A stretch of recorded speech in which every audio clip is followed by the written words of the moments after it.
What first got you excited about blockchains? Think about it. Oh wait. I bet it wasn't multi-million-dollar hacks, exposed data, or finding somewhere safe to store your seed phrase. Was it? Maybe it was the idea of decentralizing a broken financial system.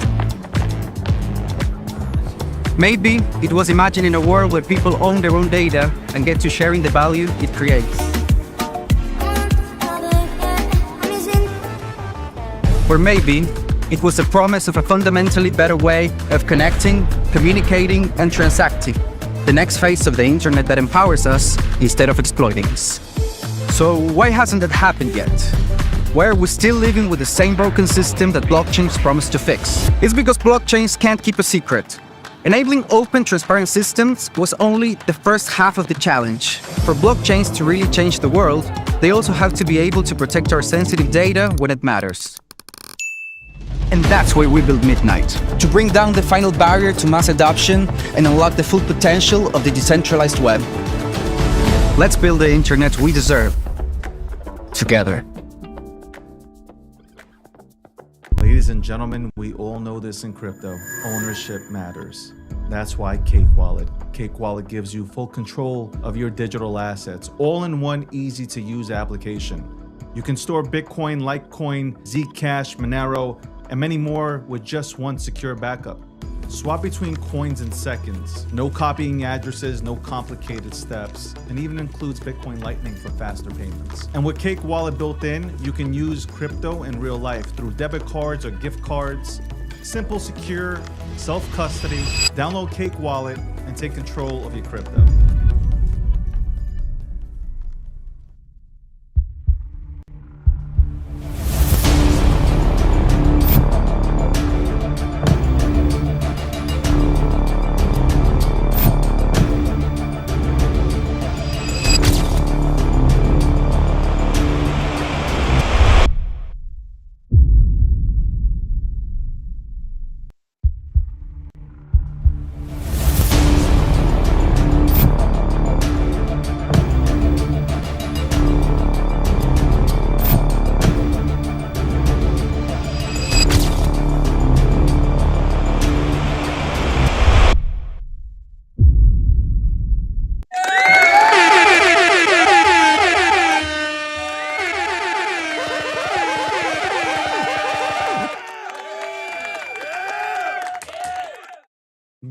Good afternoon. I was about to say good morning. Sorry. I was trying to get on here the entire time. It wasn't happening. But now I'm here. It's 12:45 p.m. It is episode 750. Episode 750. Sponsored by Midnight. Shout out to Midnight. Shout out to Midnight. Guys, go check out Midnight City, man. Go into Midnight City. Go check it out. I see we got people coming. It's 750, big deal. 750, big deal, man. People quit after 3 episodes. I'm here, 750. That's official numbers. Unofficially, I don't know where we're at, man. We're higher than that, man. 100% higher than that. All right. I'll ask you about your weekends. I'm sure none of you guys went outside. Did we eat our own? What the fuck is going on? Also, shout out to Polymarket. Polymarket is the official prediction market sponsor of the DG brand. There you go.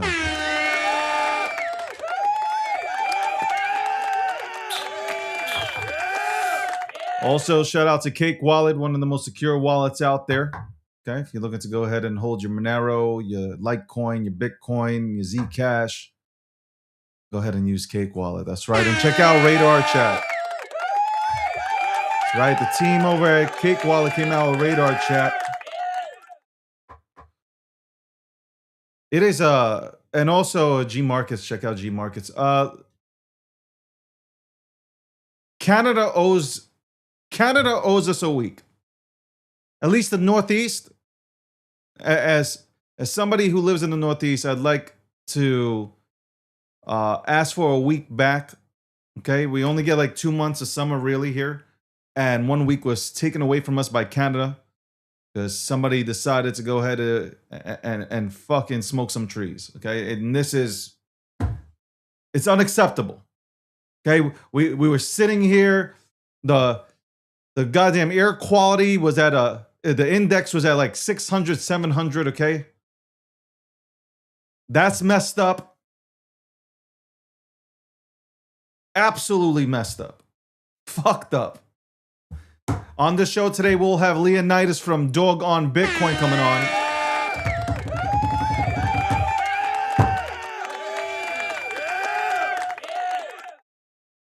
I think it's Leonidas. I think it's his third time coming on to the show. I didn't tie this right today, man. I'm not gonna untie it now. It is what it is. I gotta work with this, man. Gotta work with this for what it is. Come up with a new style, I guess. Fuck. Centered, bro. Centered. It's so hard with the camera because it's like you're looking at the TV and it's anyway. Yeah, Leonidas is coming on. I think it's his third time coming on to this show. So I need to like come up with. I really need to come up with like something where like never mind. Anyway, we'll talk about again Dog on Bitcoin. I listened to some Bitcoiners cry. Went into a Bitcoin space and they were crying about ordinals and runes, and I was like, man, these guys, this is why we got a problem. Also, I held a space. I came back on Spaces. I held a space.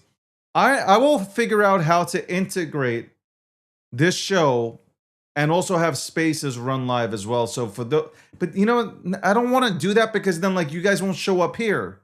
You guys have a hard time already typing in the chat. So I don't know if I want to do that. It splits the audience, even though I might get more of an audience, technically speaking. I feel like Trump going back and forth. We'll talk about the World Cup. Congratulations to Spain. I was rooting for Argentina. Congratulations to Spain, though. Felt horrible for Messi. I wish, you know, listen, it's been a long time since somebody did like a, you know, a repeat.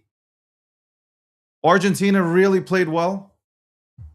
I mean, they did everything in their power, man. But Spain got a team, man. Boy, Spain got a fucking team. So congratulations to Spain. Okay. Congratulations to Spain. I got Landy in the back, by the way, in the green room. We'll bring him on here for 15 to 20 to talk about the markets and what he sees. Apparently, I think he's flipped. Yo, this tie is bothering me. Apparently, he's flipped bullish. Landy's bullish now. Apparently. I don't know. Landy, the puppet, is bullish. And by the way, Landy is taking my face and he's putting my goddamn face on puppets and shit, man. It's fucked up. It's my IP, bitch. Anyway. Anyway, the puppet is wild, man. The puppet. I think Rob Nelson's mad at me. After I think the show from Friday got him mad. Anyway, I wasn't like, was I really on? I wouldn't say I was really on here watching. Spain had to win. The ritual couldn't work any other way. I felt bad for Messi. I got to tell you, man. Messi's a great player, but like you can see, like first of all, they're down a man. How you gonna win in soccer when you're down a man, bro? You ain't winning a football game when you're down a man like that. It was just like, man, you know that guy. What was his name? Was it Fernandez? I think his name is Fernandez. You know, taking that kind of fucking penalty, man.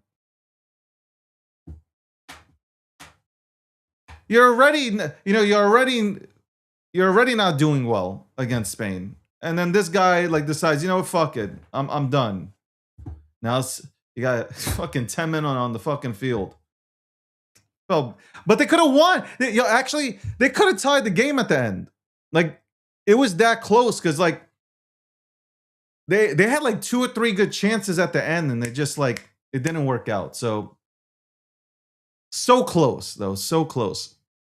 So close. Anyway, episode 750. Sponsored by Midnight. Sponsored by Polymarket. Sponsored by Cakewallet. We'll look at some of the things on Polymarket later on here. Let's bring in the fucking puppet. If he don't, If he doesn't have energy today, I'm throwing him off. Puppet, what's going? Oh fuck! Get the fuck out of here, bro. What's it like looking in the What is mirror this there, shit, David? bro? What is this shit? That does not look like me at all. What the fuck, bro? This looks exactly like you. I want to Does not welcome. look like me, I want to bro. welcome you to, you know, a very very belated welcome to the dog army, but also welcome Me? to the puppet army. Yeah, yeah, very Whoa, whoa, whoa, belated. whoa, whoa, Belated. You've whoa, been in the whoa, dog army whoa, for a whoa! while. You just heard of Dog on Bitcoin. What are we talking But about? wait.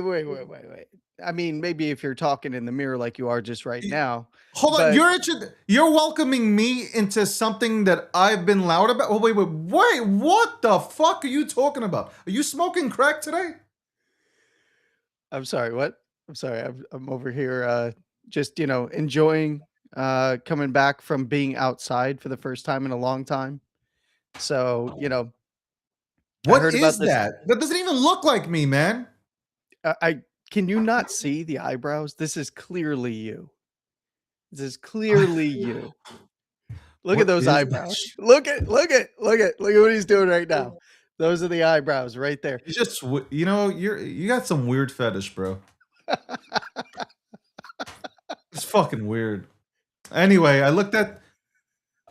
I still feel like there's bullish sentiment, though. Like it looks like every crypto account's getting taken down. So Yeah.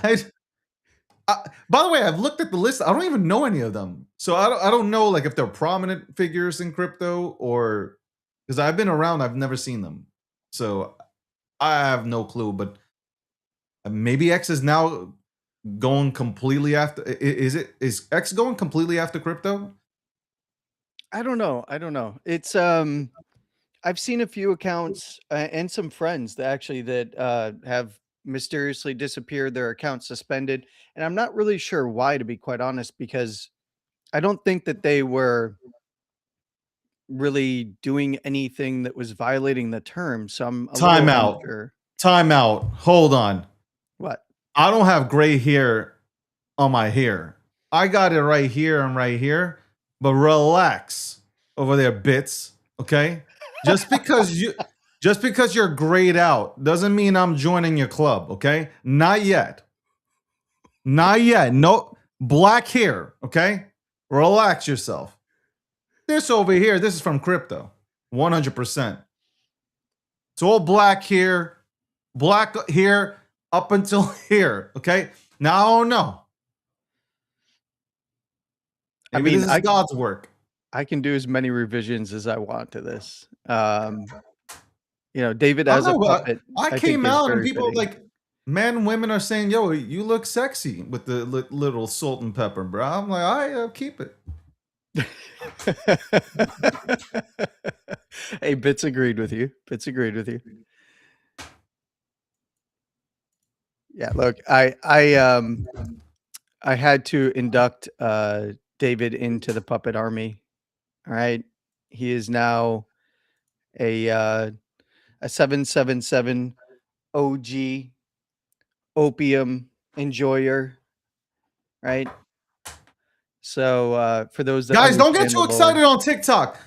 I don't know what the fuck he's doing with this. He posted a picture of me as a goddamn puppet. It doesn't even look like me. No, that's the real David. Don't let him fool you. This live camera view is a deep fake. He's actually a puppet in real life. Deep fake these nuts. Anyway.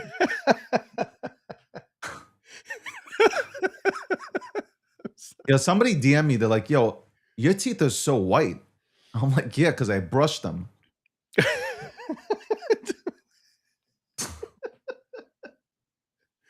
Is that the right reaction? I don't know. Like, it's just like, yeah. You're also you're not a smoker or anything, so Nah. I don't smoke. I don't drink. Like, I really don't do shit. not even a little bit. Not even like Nah, a glass I'll of take a shot. wine or like, champagne or something. I'll drink champagne, but like I don't know. Not gonna go to the bar and hang out at like one of the events and have a shot with. But I can hang. But that's my whole thing, man. I've always had this argument. I can hang out without drinking. Why do I gotta? I like to be in control. Like I don't like to. I see motherfuckers like take oh, I'm just gonna have a beer, and then it turns into a fucking disaster. Hmm. And I'm always the designated driver, bro. I'm always driving people home. Like I like to be in control. I don't want to be the, oh, you're it's like walking out like all fucked up. No, but I will say that I do have the Eastern European or the European gene in me, right? To where I could take shots and I don't feel them. But if I sniff a goddamn bottle cap in terms of like beer, a beer bottle kind of thing, I thought that was going to go a different direction, bro. I know where you're going. But if I smell a beer cap, I'm cooked. I don't know why. Yeah, I some asked my people- doctor. She was like, "Yo, this is just like, I don't know. The yeast affects you like that, man. I can't drink. I'm telling you, I drink beer. All I need to do is drink like a little bit of beer. I'm good. So Voodoo Ranger basically would knock you out. I like Stella. Stella? Yeah, Yeah. yeah. I mean, that's I kind don't of like Heineken. I think Heineken tastes like piss. I liked Coronas. Like, don't get me wrong. Coronas were cool. I went to Cancun and there was a contest for who can drink the most Coronas and shit. yeah. I got Yeah. to the third bottle. I just fucking passed out. I was just curious because like I don't actually drink. I'm a social drinker. Like I'll have a few drinks out socially, or as you might remember on some late night spaces. have a Yeah. couple drinks. Yo, 100%. But Yeah, I'm not into wine. I'm not into any. Like, I'm not into. Yeah. I don't know. I've just never been. You know what it is? When you play sports your entire life and you're strict about, like, I don't know. I've never had a thing for it. I'm yeah, just- naturally fucked up. So it's like, what? Why do I need to get more fucked up? yeah, I don't drink like to get if I'm out socially and I catch a little buzz, it's very infrequent. Although socially online and then sitting at home on a space, I realized, yeah, I'm having a little bit too much. So I actually stopped that because I was like, you know what? Not gonna have a drink here and talk to people on the internet because before you know it, you just keep going. And then you end up as a mess of a little puppet. So but yeah, no, you heard somewhere that I was bullish. I'm not sure where you heard this, but I seen it on the timeline. okay, no, what I'm doing is I'm laying out the conditions for what I would be looking for further potential upside for Bitcoin, and of course, that being a vector for direction in the rest of the crypto markets, and then what those conditions would look like if they failed and went to the downside. Yeah. So in particular, where Bitcoin is right now, we just closed a weekly where we finally got a bullish divergence in momentum and in relative strength. And in order to see this actually get mean reversion, because we're in a downtrend, mean reversion would be price moving back to the upside. I'd want to see daily closes above around the area that Bitcoin is trading now, in particular around 65,750 or so for the weekly.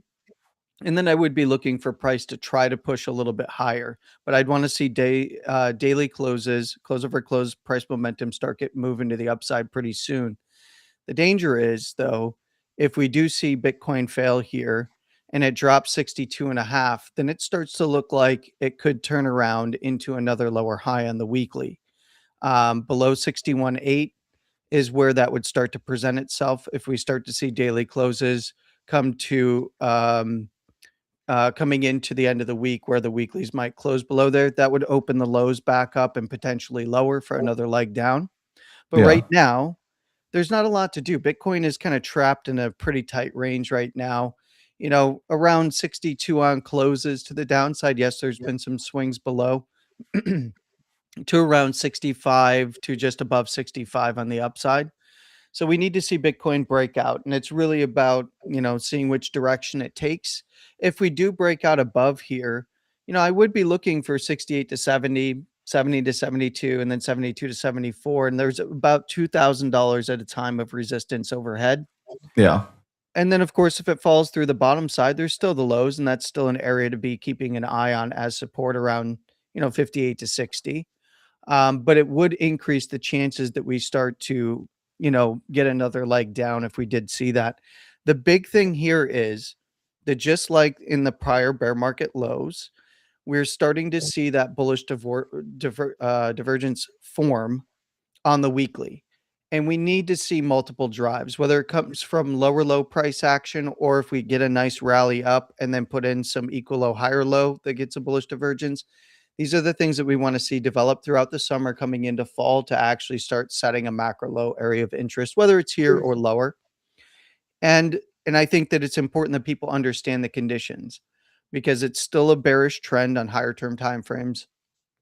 And until we see that turn around and break, especially break the downtrend, which is, on a monthly at 82.5, which is a big, big area. That's the prior higher low close. And now a lower high close. If we start to see that breaking, a lot of people get really excited, but it's really about the next move down to higher, lower, equal low structure. If we were to see something like that play out, other than that, it's still a move in progress to the downside. So it's all about just setting the conditions that you're going to be looking for to watch to see the market structure change and just prepare. I've said this a million and one times here. Everybody's sick of it. But here and lower, it's time to accumulate, especially in this time period in the markets. And you've said it many times. Sentiment is shifting. You're seeing NFT excitement come back. You're seeing meme coin excitement come back. This is all right on time for what we've seen in prior cycles. And that's actually what gets me excited because this is the one thing, even though, we've had some changes in market structure and when we made a new all-time high prior to the halving and kind of the muted rally above the prior all-time high and then into a bear market, is that we are seeing people start to come back. And more importantly, we can actually see people that we follow again. So we know that people have been here. We just couldn't see them. And the algorithm was really hiding a lot of people from each other here. No one really left. And it's really, I think, encouraging to see that there's a lot of people still building and prepping for the next bull market. So I'm It was excited. impressing. Like I don't do spaces. Yeah. I've officially kind of like for the last 10 11 months, whatever it's been, like I don't do I did a few pop-up kind of things, like 2 or 3 or whatever, but I did one last weekend. I opened up a space and it got over like 350 people in it. It was unannounced and it was at later at night on a Friday where I'm thinking some people went out, and obviously spaces are saturated to begin with, and it was cool to get on there and just have a conversation with a few people that I've had conversations with in the past. For those who are joining in today, who are coming from, let's say, spaces, and you heard me for the first time, welcome, because I do this show from 12 to 2 p.m. Eastern Standard Time from Mondays to Fridays. I appear on Rob Nelson's show, on Wednesdays at 8 p.m. Eastern Standard Time to talk about politics. You can catch us on TikTok also. We stream everywhere. I just want to say this. Number one, it's what I said on Spaces. I wish everybody the best of luck, with whatever they're doing, whatever project they're creating. Because I had DMs come to me yesterday, and I was just like, I was really like taken back. I wish that space was recorded. It wasn't recorded. It was an 8-hour space. I believe it was 8 hours, right? I think it went 8 hours. Yeah, it was pretty close. Yeah. Yeah. I was just trying to, and for those, a lot of people who tuned in here, tuned in there, and you've already heard the message that I pushed out there stating how, I'd love to be a part of a real movement, like the second coming of like a Wall Street Bets type of thing. Hopefully, and I've been preaching this for months, on here on this show where, I'd love to see everybody, come together. And, because if we all did come together, it'd be fucking fantastic. Pause.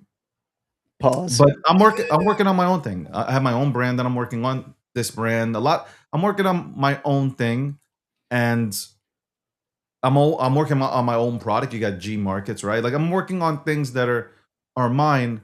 Um, and I said that I wish here's the thing I said. I said I wish, and this comes from the DMs that I got. It's like I wish everybody the best of luck. Like regardless, like whether we speak, we don't speak. I hope that you fucking win big time. But I'm not endorsing anything. I'm like what if I get into something, great, but like I'm not endorsing things unless I really, really, really, really feel like doing that. And um and somebody said that I said something about somebody's shit that I fucking shitted on it. I didn't shit on nobody's thing. And I know that exact moment because I was on my headset, which, I have these, I put on these and I couldn't hear somebody. And I kind of said, what did you say? Did you say this? Because I thought somebody was joking with me and then they pronounced it again. And I said, okay, I wish it the best of luck. But, it's been spun. And I think people come on here thinking that they can bully people. And I'm gonna just say it. I say things with my chest, man. I ain't gonna be here, like I say it with my chest. You already know this, Landy. Mm-hmm. At the end of the day, I wish y'all success, but I don't have to say anything about anything. I hope y'all win. I hope everybody creates something that's magnificent. But I'm doing my own thing. That's it. I think everybody's accustomed to the David that was dragged nonstop for fucking months. For no reason. That David's dead and buried. He's not here no more. Okay? So, again, I hope y'all win. Whatever I want to. You see, the thing with me is I don't talk in the back channels. I don't have back channels to talk into. I will tell you, if I need to say something, I will say it to you. And I will not give any fucks about it. But I have nothing to say. I wish you all the best. I hope luck's on your side. I hope you win. But this whole thing about I have to say something, I don't have to say anything. I'm building this time. I'm building my own thing. That's it.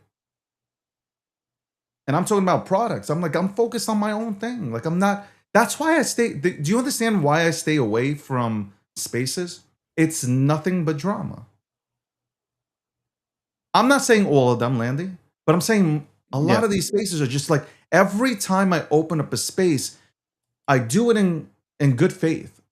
I always do spaces in good faith to try to bring people together, and then the words are twisted. And it's just like, it's not worth it. I'll still continue to do like once a week, I'll get on the microphone to go ahead and do something. But otherwise, I'm not even interested. It's the same thing. It's never changed. It's literally the same thing. Hasn't changed. It's unfortunate because you have good spaces. Wolf Bitcoin and Wolf Financial, they run great spaces. See, I could talk about it's. I don't view them as competition, so I can just say like, hey, I think they run great spaces. I think there are one or two over there that are running great spaces. I can say these things. I think we've got caught. I think motherfuckers are still caught up 2 to 3 years ago. For the most part, ever since I had spaces, I've brung everybody up. I've tried to give everybody a platform, a chance to speak to my audience. It's to my audience that people are speaking to. I've worked for this. I've done this. I've worked my ass off to be here. And I've always tipped my cap and I respected the people that have come along the way. But I know who those people were and who but at the end of the day, it was me. Nobody handed me this stuff. Nobody handled it. Zero. I've contributed as much as people have contributed. Do you feel what I'm saying on that one? Yeah. So I feel like, again, I needed to address it because when I got those DMs and people are showing it to me, I'm like, bro, this is why I stay off. This is why I like being here on my show, right? On this show, we talk about crypto, politics, whatever it is, things that are trending. And I feel like, especially when I have guests come on, I feel like I'm in total control, right? Like I just feel, even if you got people in here trying to go ahead and stir up shit. Little Johnny's here today. I've seen him from the corner of my eye. Little Johnny's here. I love him. I don't ban him from viewing the show. I want him to watch. It's more engagement. But I'm in control. You feel me? Like on Spaces, I think you can be in control on Spaces, but then you have this thing where, which this is what I left, was you have, if somebody doesn't like something, now they're opening up a space, and now Well, they're taking your words out of context, and now it's all about this. So they're going to use you as. I'm tired of being used as a stepping stone. Like, if you guys are really about that life and you're good with what you're fucking doing, you don't need me. And you don't need to use me as a stepping stone. You don't need to smear my name and drag me through the fucking ground. Do your thing. You know what's really funny? For somebody who's not that important, which is, it's constantly directed towards me. I'm not that important. I got no motion. I got this. I don't got anything, right?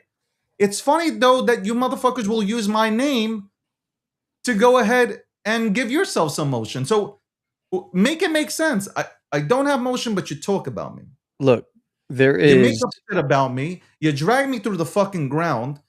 Then you wonder why, like, that part of my life, that person, that nice person that would come on to Spaces, that guy is buried. Like, that motherfucker is dead. Like, that DG version is dead. He's gone. And I have no feelings. well, look, it comes Zero. down to a few different things. One, you were always very generous with giving the microphone to relatively unknown folks and just kind of letting your stage stay open for conversation, right? And You were on that space. Like, did I say anything bad about anybody? not that I heard, no. I No, I was try to there pretty tell much full time. people, rally with each other, have conversations with each other, support each other. Okay. If you want to support each other, you can support each other. It's okay. I have not come out here saying don't do this, don't do that, don't like him, don't like her. Like, I don't care. Like, that is not my job. You guys have two eyes, you got two ears, you can listen in, you can see for yourselves whether or not you want to fuck with people or not. And if you don't, just fucking keep it moving. Just keep it the fuck moving. I just, again, like, I don't mean to interrupt you, Landy, but like, it's just like, when I seen those DMs, it was like, I owe nobody nothing. Zero. Nada. Not a goddamn thing. That's the mentality of the space, though, is somebody owes somebody something all the time. And quite honestly, you know, whenever you were regularly running Spaces, you let pretty much anybody up, and you were very generous with your platform. And you know, I think that there are spaces that there's spaces that do that still to this day. I think that a lot of folks, myself included, this the shows that I go to, Yeah. um, they're curated and focused on a particular topic with a particular crew, right? And I think that that's kind of the way that a lot are starting to trend these days, because realistically, the audience is tuning in um, to listen to certain personalities about what their perspectives are on certain things. And when it is a show with a format, I think that it actually allows for a lot more control of the stage and what's going on. And even then, it can, especially with me on stage, it can definitely go off the rails. But it's less about gatekeeping and more about kind of the ethos used to be in the very early days is everybody was getting together, spaces were new. You finally got this these various platforms, whether it be Clubhouse or when Spaces first launched, where everyone get together and talk about the stuff that they love. But then it just turned into, um, a lot of infighting and a lot of, things that we see today. There's a space going on just a moment ago, and it's just insults being thrown back and forth. Now, of course, it's a Bitcoin space, so I'm not very surprised by that. Listen, I But heard one of these Bitcoin spaces. It was absolutely horrendous. We'll talk more about that. yeah, I'll bring you. You'll be in the green room, but I'll bring you in if necessary, because I want to. I just want to talk about. I want to talk about that kind of stuff yeah, today, and then I'm moving forward from it. So I will never touch on this topic again. It's done. So yeah. y'all can go ahead and have your fun. Well, We'll I'm be excited back. because I know you got Leo here.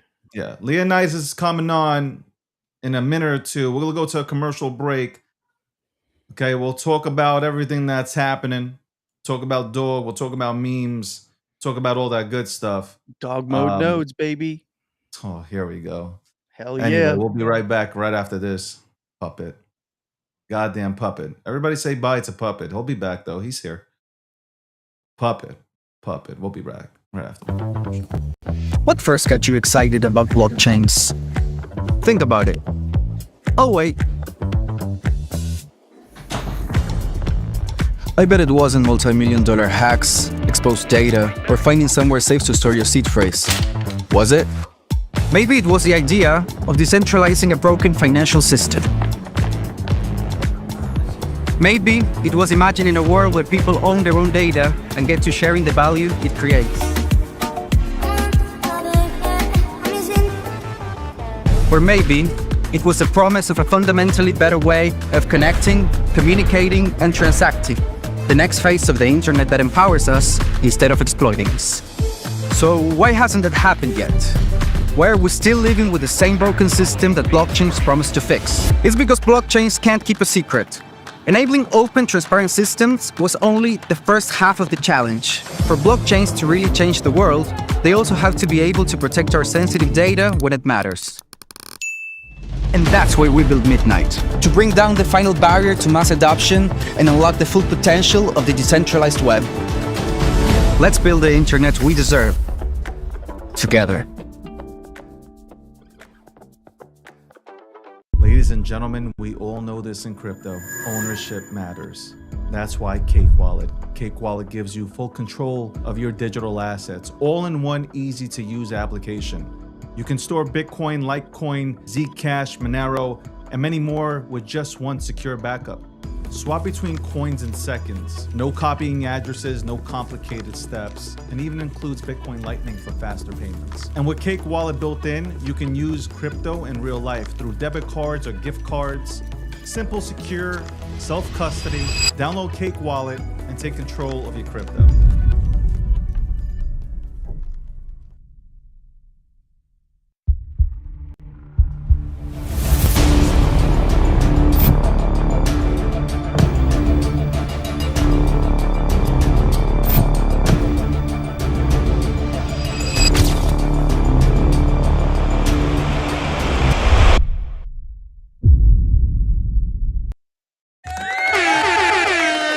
Welcome back. You know what? I'm gonna purposely get more sponsorships just so I can have like 19 commercials. Just to fucking, yeah, I'm gonna get more sponsorships onto this show. I can have like 40 sponsorships here. I might do that. Just so we could play like an hour's worth of commercials. I know Cake Wallet looks good. I've been telling you Cake Wallet is... Never mind. You guys are... This is what I'm talking about. You guys don't listen. You guys don't listen. By the way, anything that I say here is just educational. It's not financial advice. I'm not a financial advisor. I'm just a guy who clicks keys and talks on a microphone and into this thing. Camera stuff. Okay, ladies and gentlemen, we got this guy Leonidas. He's making his third appearance here. Now he's on here. Leonidas! What's going on, brother? Yo, what's good, David? It's great to be back. Third time, man. Like, that's a big thing. I just want to let you know that's a huge thing. Look, I love it. Everybody loves when I come on here. I always enjoy it. There's always plenty going on, so we never seem to have a shortage of things to discuss in the Bitcoin ecosystem, and it's great to be back. I just hope you're doing well, and glad to see you're going strong. Thank you, and same to you. I'm glad. I've actually sat back with popcorn and observed you whipping ass on the timeline and also in spaces. Let's dive deeper into let's dive deeper into that. What the fuck is going on with the Bitcoin Maxi crew over there? So man, yeah, it's kind of a little bit of a mess right now. The Bitcoin ecosystem has broken into these different factions, and everybody's at war with each other. So this is a war at the social layer of Bitcoin, I will say. They're trying to take it to the consensus layer, but right now it's purely a social layer thing. So the reality is there's a bunch of people who care a lot about Bitcoin and want to see it succeed and want to see the price of Bitcoin go up. They just disagree about how we make that happen and the direction that Bitcoin goes in. So those people are fighting on X and in X spaces perpetually 24/7 at all times, at war with each other on X right now. So there's a little bit of if you're not in the Bitcoin filter bubble on X, you might not see this stuff. But if people are, it's been crazy, man. There's a few characters on this app that like to stir the pot, kick the hornet's nest, and just try to create as much chaos as possible. And if you were there during the block size wars, you remember it gets kind of messy when a decentralized network has to figure out who's the boss and like what the direction is, because there isn't like a very formal way of doing this. It's kind of like a mass psyop you have to do to everyone to convince people that your side is the future. So it's very interesting what we're going through. Very reminiscent of the block size wars, I would say. Maybe a little bit less leadership and less little bit less reason being used. It's a lot of emotional craziness, man. It's crazy out there. Do they not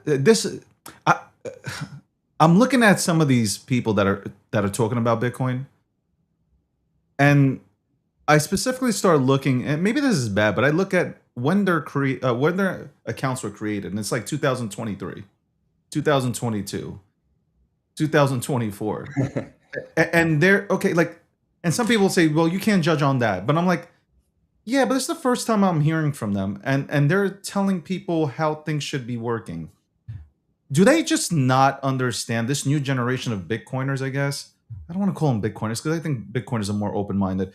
These new generations of maxis, do they just not understand culture, meme culture? Like, they don't understand that like dog on Bitcoin will bring a youthful movement onto Bitcoin who will ultimately purchase more Bitcoin as a result.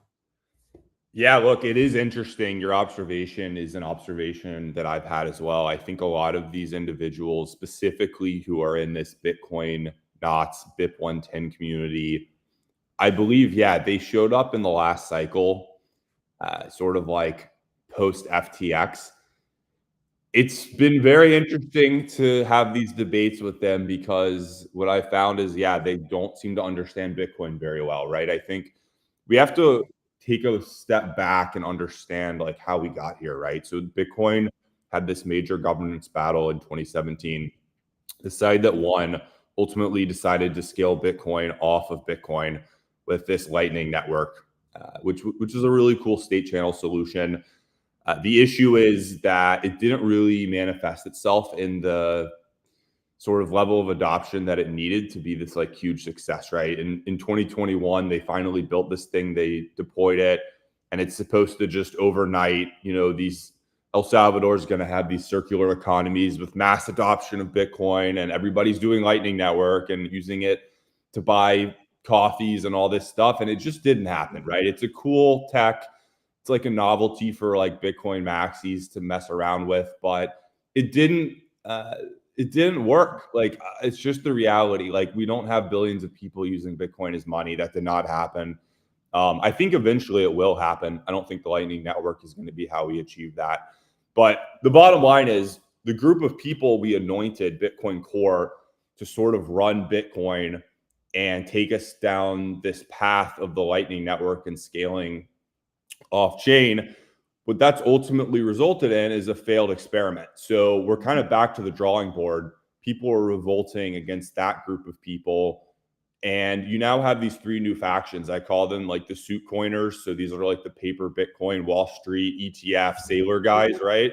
Yeah. And they come here and they're like very smart. They like understand economics. You know, they're coming from Wall Street. Many of them already, you know, very financially successful. And then you've got the sort of like ordinals and then runes, meme coins, JPEGs, the crazy experimenters, DeFi on Bitcoin, the degens, okay? And that's like the crypto natives. Like, imagine your Ethereum degens and your Solana degens. It's that, but it's like an even crazier, like hardcore Bitcoin version of that. So that's us. And then there's this group of people who started as a reaction to us. They're like, whoa, pump the brakes here. We don't like that there's meme coins and NFTs on Bitcoin.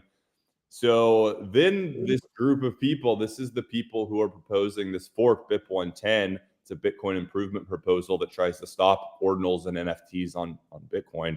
That group of people, I call them like the ossifiers, or even more appropriately, the downgraders. They want to like take Bitcoin backwards. They don't want any innovation on Bitcoin.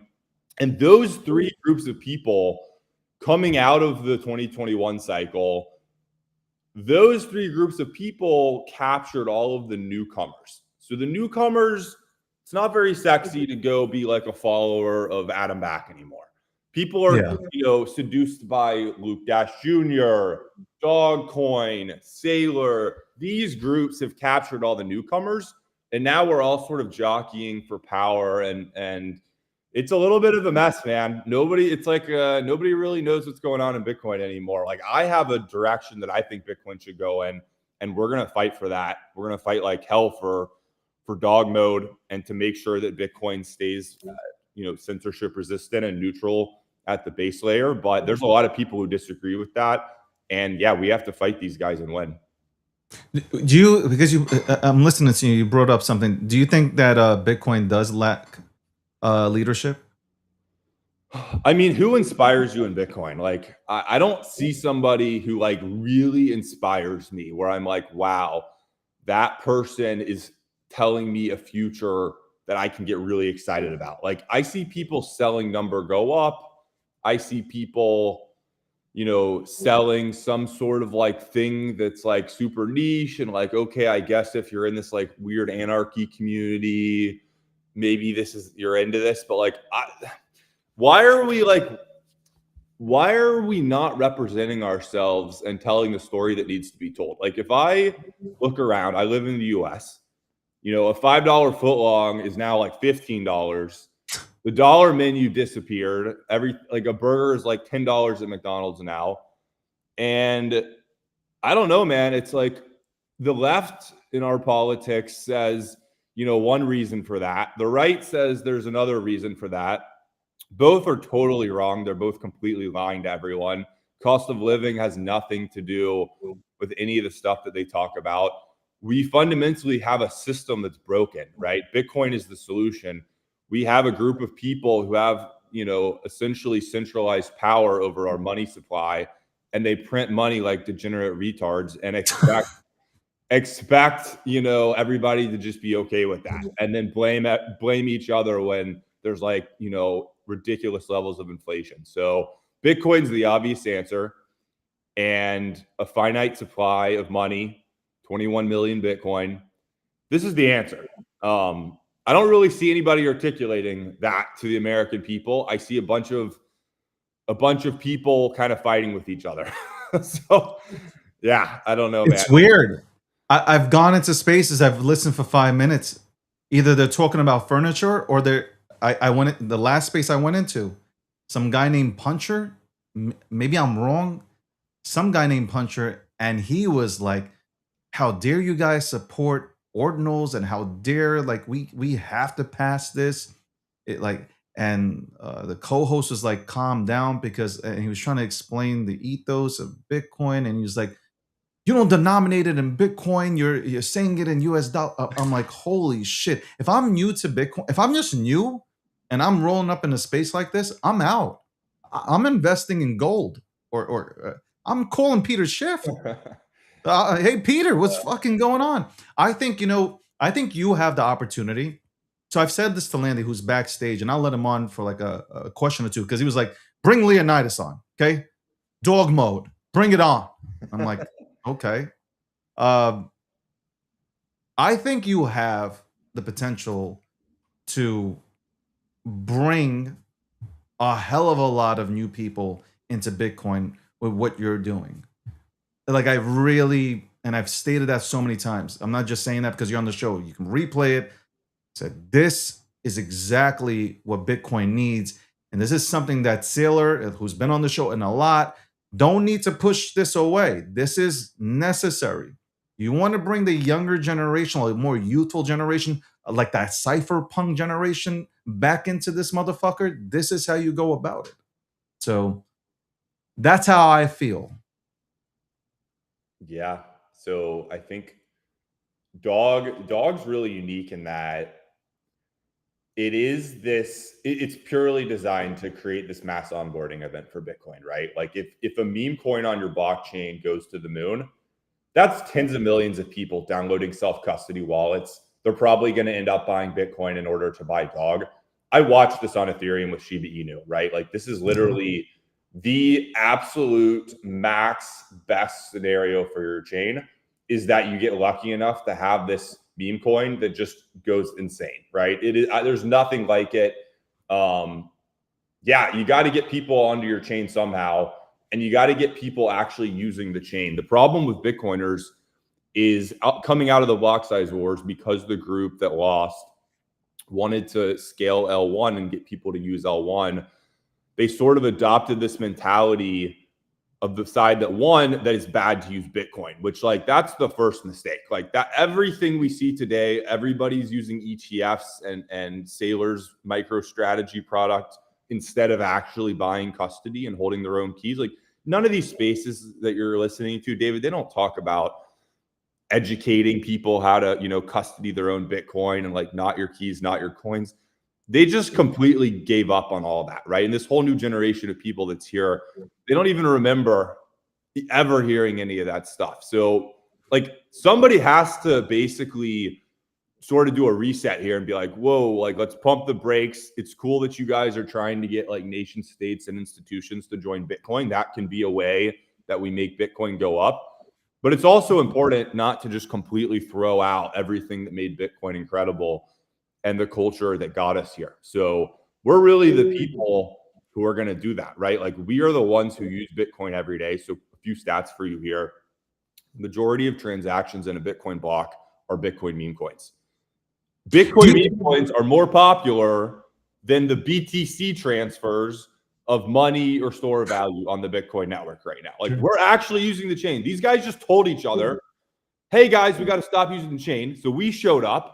And now we do our DeFi activity, and that is the number one activity on the network. By transactions, we've paid over $500 million in fees to secure the network. We're now doing this Bitcoin client called Dog Mode. Like we're the ones actually kind of using the network. And when you're the ones using the network, you kind of get a say in what to do because the miners work for the people who use the network, not the people who hold Bitcoin in some paper wallet that don't really understand how the network works or how the governance works. Welcome to the breakdown. By the way, you're on episode 750. That's a big thing. Okay, hold on. That's a fucking big thing. Joined by Leonidas. I'm sure all you guys have tuned in to obviously watch your boy go ahead and drop knowledge here for all of us here. Shout out to TikTok for giving me the limited ban again unoriginal content. I give up with them. Like every single note that I send in, basically everything that we've designed is unoriginal. Apparently, their algorithm is hella stupid. All right. You look at the markets. Memes are a big thing right now. I'm sure you see it, Leonidas. Like memes are a really big thing, and you have all these chains that are coming out. You got Robinhood's chain. You got obviously Base. Base app has been switched over to Kobe. How do you feel about the meme economy in general? Do you think it comes roaring back? Do you think we'll have like a real with Robinhood's a behemoth. So Robinhood comes in, I have always said that like they're the best onboarding tool for normies to come through because a lot of people use it like more than anything else. But with about 4 chains right now or 5 chains fighting to get the meme economy's attention, what do you see for the memes in general? Yeah, look, I I think memes are like, if you win the memes, you win the internet culture, you win the crypto natives, you win the activity. It gives a reason for developers to go build more things. It's sort of the spark that lights the fire. I think memes are like, these are the most important thing that your blockchain has to be good at, which sounds crazy. It sounds kind of crazy that like, oh, meme coins are the most important thing in crypto. But if you actually watch the way that these ecosystems grow up, you start with these kind of silly memes, and whether they're pictures of monkeys or they're, a dog coin, like this is how you get people to use your blockchain and like build the decentralized exchanges and build the lending and like build all this stuff. So I think it's like, this is like a requirement. Like if you're building a blockchain and like you don't have any memes, like good luck, man. I'm wishing you luck, but that's how all the chains that I've kind of seen that are these like multi-purpose, general purpose blockchains have succeeded. Like Ethereum and Solana, they won because they won the memes, right? And if you get people doing the monkey pictures and the dog coins on your chain, you win. So Ethereum, for some reason, in their infinite wisdom, decided to like, love and embrace the memes for one cycle and then like tell everyone during the bear market how bad it was that they're doing memes. So then they did the memes on another chain, and now that chain is kicking the other chain's ass. Yeah. So it's like, you want the memes. Everybody knows this now. We want to bring the memes to Bitcoin with Dog, obviously. Robinhood, Vlad, these guys are very smart fintech company people. They're going to try to get the memes. Coinbase is going to try to get the memes. It's a battle for the memes. If you have the layer where everybody's doing these meme coins and NFTs, like you're going to win because you're going to have that sort of crypto native degen audience to provide that initial activity that's needed to bootstrap your network. I think long term, there will be much more serious use cases you get to build on that network. But to start the network, I mean, this is really the only successful roadmap to starting your network, is like winning over the meme attention economy. So I've talked about that, and I'm going to get to that question, but I don't want to lose this one, because this is what I wanted to ask you as a follow-up. So Dog on Bitcoin has been super successful, and I'm not paid, okay? And that's one thing I love, that like this was super organic in my eyes. Like I call for what it is. I'll say things are bullshit and what. This is super organic. The fucking community's fucking amazing. And I can talk about you guys all day to get engagement, but I don't do that. Like I say once in a while, what's up? I see you guys. Or I'll talk to a lot of the community members in the DMs. Like, yo, like I think this is really going to do really well, and it needs to do well because it will bring more people into Bitcoin, which is, listen, I went on to, Leonidas, I went to national TV to talk about Dogecoin when they brought me on there for Bitcoin. It's like, I was like literally the first people to talk about memes, and people thought I was insane. But I said like Dogecoin brought people into Bitcoin. It really did. That's just a fact. That's an indisputable fact. Dogecoin was huge for onboarding people to crypto. And people were just like, how I had maxis come at me from Ethereum and from like Bitcoin and Litecoin and shit. And they're like, how can you do this? Like, this is not the, I'm like, you understand you guys don't know how to explain Bitcoin, right? You have Bitcoin, but you don't know how to explain it. Somebody comes into a room, you rip them apart. Oh yeah, you motherfuckered me. Let me go get some Bitcoin. No, that's not how it works. It doesn't. And memes to me are more relatable. So if I sit down with somebody and explain blocks and how a chain works and all this stuff, Taproot, Lightning Network, they're not trying to hear that. They're not. But memes, I could sit down with somebody and like say, and just within 2 seconds they understand. And then we can have a dialogue, and then that leads ultimately into Bitcoin. I wanted to say, I think because they don't understand meme culture, the Bitcoiners, they don't understand meme culture, that they're scared of what you're doing. They're scared also because they've seen Pun Fun, respectfully. They've seen what's happened there. You know, like tickers coming out every 2 seconds. And I think they believe that'll happen to Bitcoin when I don't think that would actually ever happen.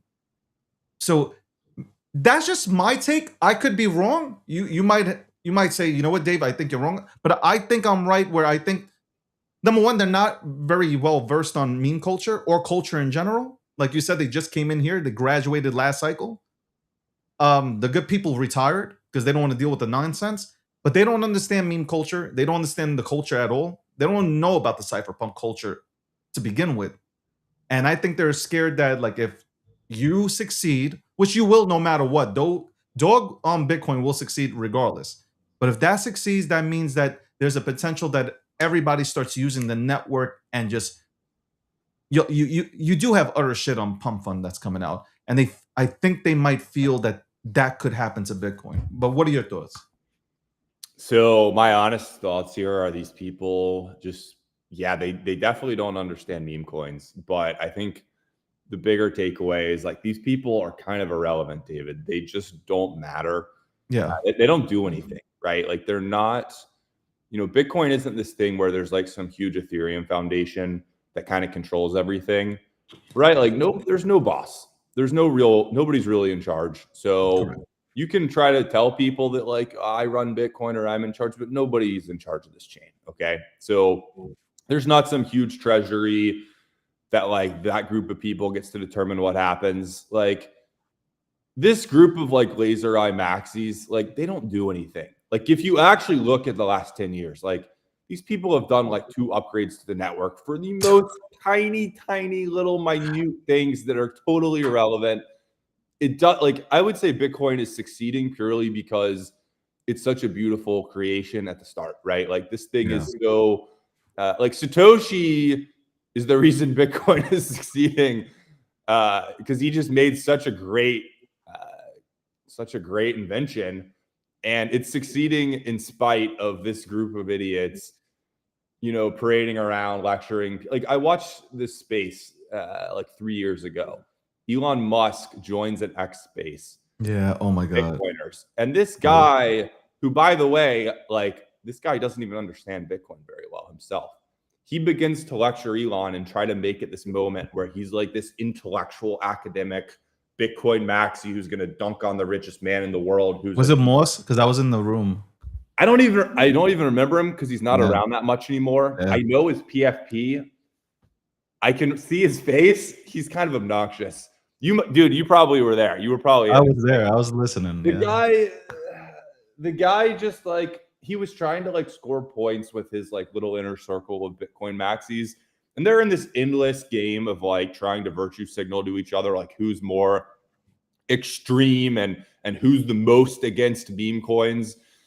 So they're like trying to score points against Elon Musk because he like tweeted about Dogecoin a few times. You know what I'm saying? So it's like these people have lost the plot. Bitcoin's succeeding in spite of their they just don't do anything. It just doesn't matter. Like I don't wake up and think about, oh my God. You know what? I'm gonna stop you. You know what? I can sense a little bit of your frustration because you know Bitcoin. Like you've been here. And then when you have these animals that have just dropped in here trying to tell motherfuckers what to do, it's kind of like, who are you? Like, what the fuck are you about, bro? Like, I kind of get it, Leo. Yeah, there's this whole industry around Bitcoin where like people are writing books and stuff, and that's all fine and good. Like people need to be educated about Bitcoin. Like I think that's all great. The problem is the people writing the books, they just like don't understand Bitcoin very well, right? It's like, if you're going to write a book about Bitcoin, make sure you understand Bitcoin decently well first, right? So it's I don't know, man. It's just a weird situation. I'm not too worried about what they think at the end of the day. Like, I just don't think they hold very much power, right? They're not. Bitcoin You don't just even have nodes. Like, it's like, yeah. I mean, like, it's right. Like, I don't need to win over this group of people, to be honest with Yeah. you. It's like, you're much better off bringing in a new group of people who isn't like brainwashed with this insane ideology. So that's the plan. Do you see? So I mean, have people, have the old school Bitcoiners reached out to you, like an Adam Back?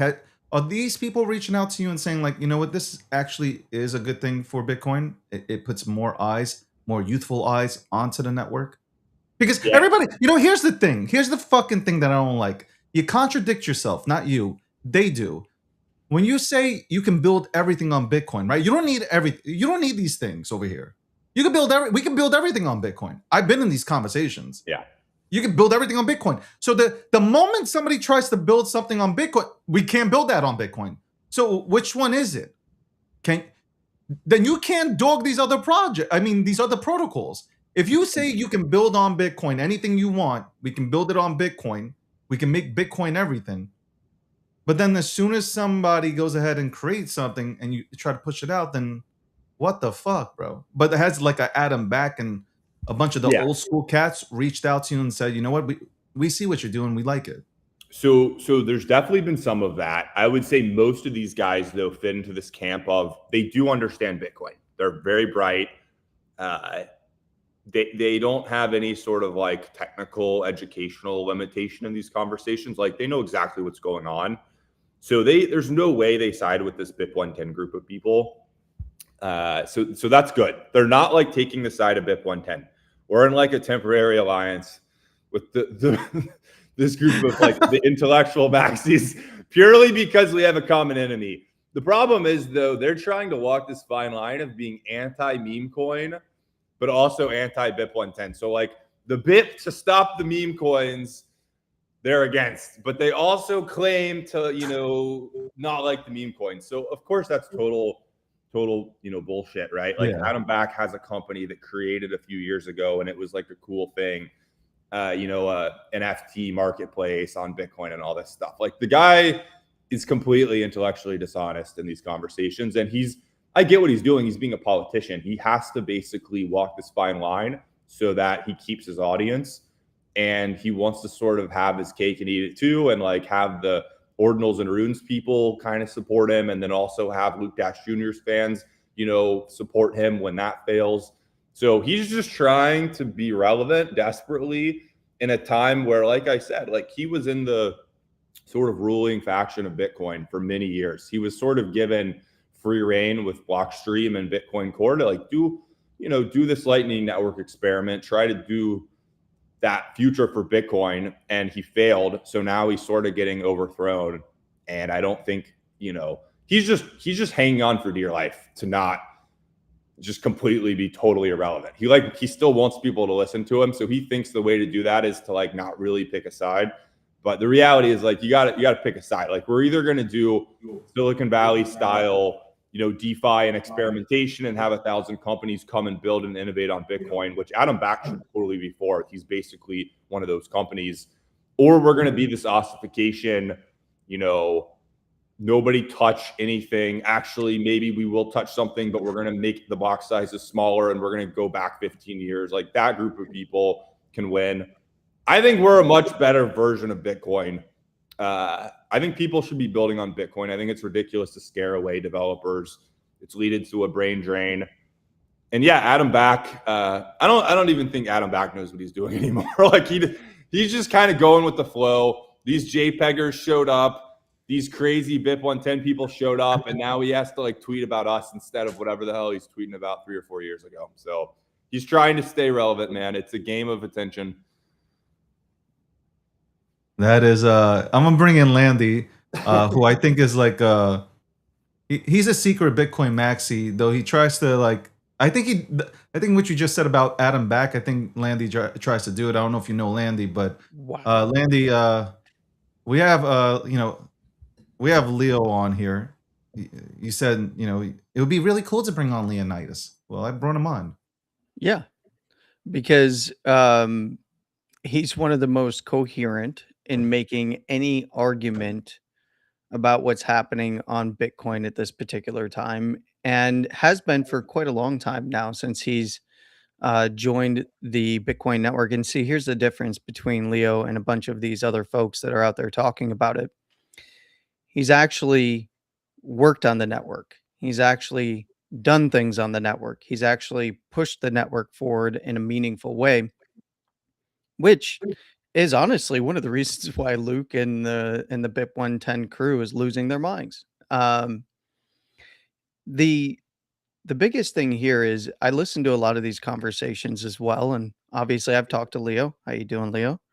Um, the biggest thing is there's a lot of people that have very strong opinions about where consensus should go that have not participated in driving consensus outside of the social conversation around it. Most that I've heard speak on these subjects have never run nodes, don't mine, and have never supported the network. And, maybe they're getting into it, maybe they will get into it, and I hope that they do. But there is um there's this world that they seem to live in that is unrealistic about what the Bitcoin network is. They have a lot of misconceptions about what it is and how to achieve consensus. And there's a lot of problems in their own pushback against ordinals and runes. The solution that they're providing is not a solution at all. The limits that are put in place are easily bypassed. And they've also gone through and done some things that I think are and can be perceived as an attack on the network, like lowering the consensus to 55%, right? That is a little odd. It shows that that they don't feel like they have the support and they're trying to subvert at this point. And that's actually some of the key technical stuff. On the technical side, there is very few of them that can actually have a technical conversation. They pop up every once in a while in the conversation, but it's typically on the timeline. It's not usually in spaces or on shows. Um, Leo can have the technical conversation. He can have the social conversation much better than just about anybody in this space. And the interesting part is he's not wholly unique in this regard, but you want to know where the people who understand the network the most are coming from? They're literally coming from the faction that Leo is representing. Right? And I think that uh, Leo said something the other day that I thought was really, really important. We were on a stage together with J Dog in the Dog Millionaires show. Shout out to J Dog. And Leo said something that I thought was really important, and that is that this will be studied. And I'm of the opinion that this BIP will fail. It's going to, in my opinion, face plant in terms of its failure. This is nothing like the previous block wars.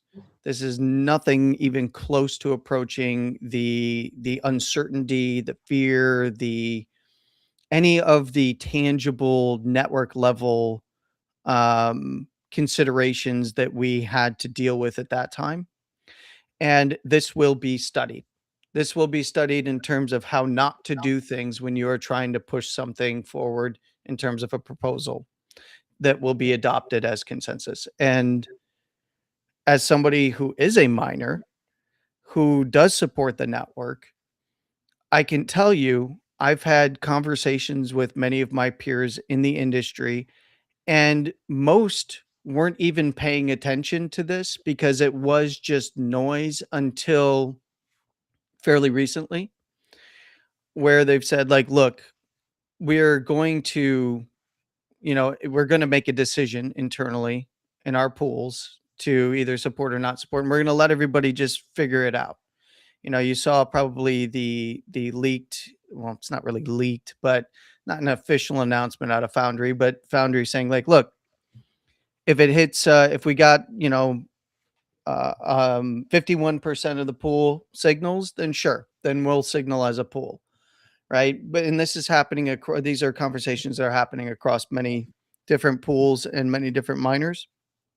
But the reality is, any kind of conversations with people who are actually doing this, because this is a business. At the end of the day, if you are mining at any type of scale, it's a business. Well, I want to This is ask you not a about joke. the mining part real quick to cut Yeah. in. Doesn't Dog on Moon and Ordinals and whatever, doesn't it benefit the miners? Yeah. Yeah. So I mean, then look, why would you want to push this away? It means that you have a lack of understanding. well, because they're not making an economic argument. The folks who want this off of the network aren't making an economic argument. They try to make an economic argument, but it's a very weak one, about the load on the nodes, and then it just drifts into spam and straw man arguments. And realistically, we had, just an hour ago, we had 1, 2, 3, 4, 5 blocks, 0 sat for V byte fees. We literally had 0.43 sat per V byte on the network. We are not filling blocks up. And even the current block right now, 1 sat per V byte. Most of those transactions, as Leo had mentioned earlier, they're op returns. This is people moving meme coins around. This is the economic activity that's happening on chain. And miners really liked what Ordinals and Runes brought, because it was a boon. While we're getting emissions coming down, we're getting this fee generation that's going up. And a lot of the pushback, to Ordinals and then later to Runes, when Runes activated at the halving on 420, which what a brilliant halving date, but was that, we're going to have saturation on the network, fees are going to remain unrealistic, and no one's going to be able to move transactions around. It's going to clog the network. Nobody's going to, all of the quote unquote economic activity that they say, in terms of transfers of Bitcoin, monetary use of Bitcoin, they claimed wasn't going to happen. And they don't even want to recognize that this is monetary use of Bitcoin, because they don't want to, they see just the pure network level of, oh, somebody paid $1,000 at the time in Bitcoin for 246 sat picture, right? Because they don't want to see the economic layer that was happening there, and that that's a transfer of real Bitcoin. That is economic activity. You might not agree with that economic activity, or you might not value that particular trade of Bitcoin for, the $1,000 in Bitcoin for the 246 sats. You might not value that, but somebody did, and they valued it enough to make an economic transfer on the network. So it's economic activity. And right now, the miners, we're economically motivated. Yes. And the last question I want to ask, Leo, is about Dog, and obviously any new updates. What can you tell us?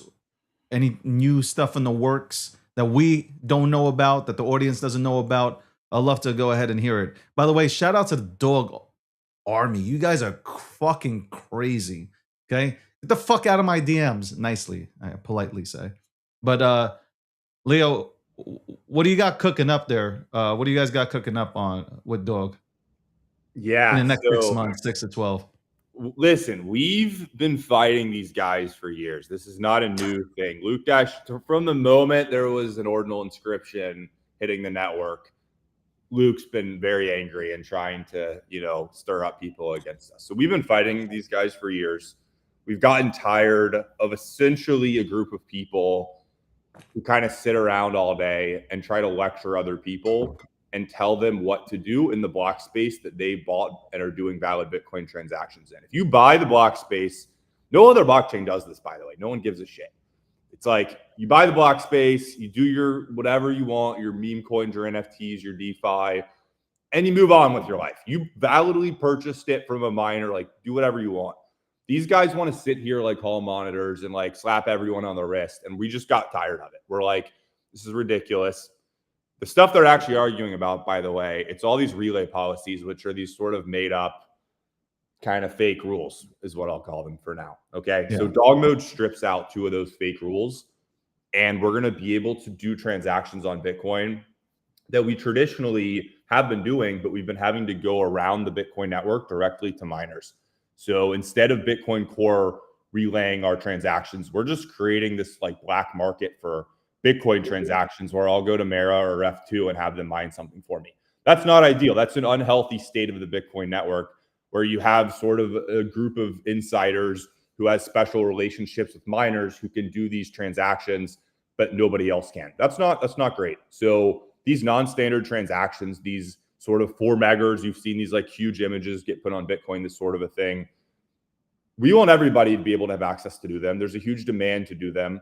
And we're basically creating a Bitcoin client to compete with Bitcoin Core, to compete with Bitcoin Knots.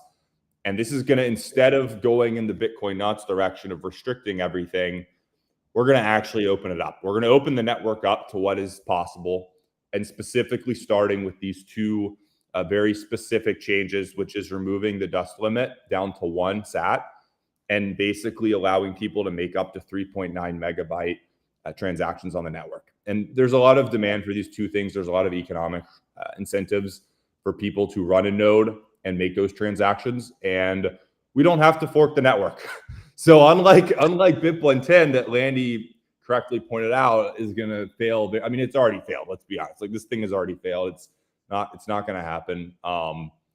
Unlike that, like, all we have to do is basically make a few tweaks to fork Bitcoin Core, make a few tweaks, and then get people running these nodes and broadcasting, economically relevant transactions into a mempool that incentivizes, at first a little bit of hash rate, but then a growing amount of hash rate to mine those transactions, right? And if you're a miner and you just see these juicy transactions sitting there with a bunch of fees attached, the incentive is you're going to mine them probably, right? So we've done this actually before. We just didn't make a Bitcoin client to do it.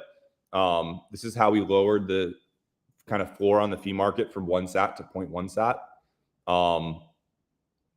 Op return has been increased as well through a similar sort of means. So we're just going to keep pushing the envelope here.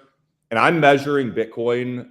Winning on Bitcoin does not mean, oh, I dunked on someone in the next space. Nobody remembers that. Nobody cares. Winning on Bitcoin is when I run Bitcoin 100 years from now and I look back in the blocks, right? Bitcoin blockchain is just a bunch of these 4 megabyte blocks. Did you leave your legacy is left in those blocks? If you're not in those blocks, you did not matter. Doesn't matter. Nobody cares. The dog army is leaving our stamp on this network inside of the actual blocks. And you're going to see that. You've seen it for the past couple of years. And we're going to now do it at even more kind of higher governance level in the network. And you're going to see the legacy that we left on this network. And the dog army is, we're going to, kind of teach a lesson for if you do want to make changes to Bitcoin, how to do that. A lot of people talk about making changes to Bitcoin. A lot of people do all these like crazy things that'll never work. We're taking the sort of easiest, shortest, least path of resistance way to making these 2 changes on the network, upgrading the network, and showing people that, hey, the dog army is here to stay. We're part of this. We're the ones actually using the chain. We use BTC as money every single day. We're securing the network and paying the fees now. We're the ones actually going out and doing work to onboard people. We have a say here. So this is us. This is us firmly planting our flag on Bitcoin. Well, I want to give you, let me go ahead and.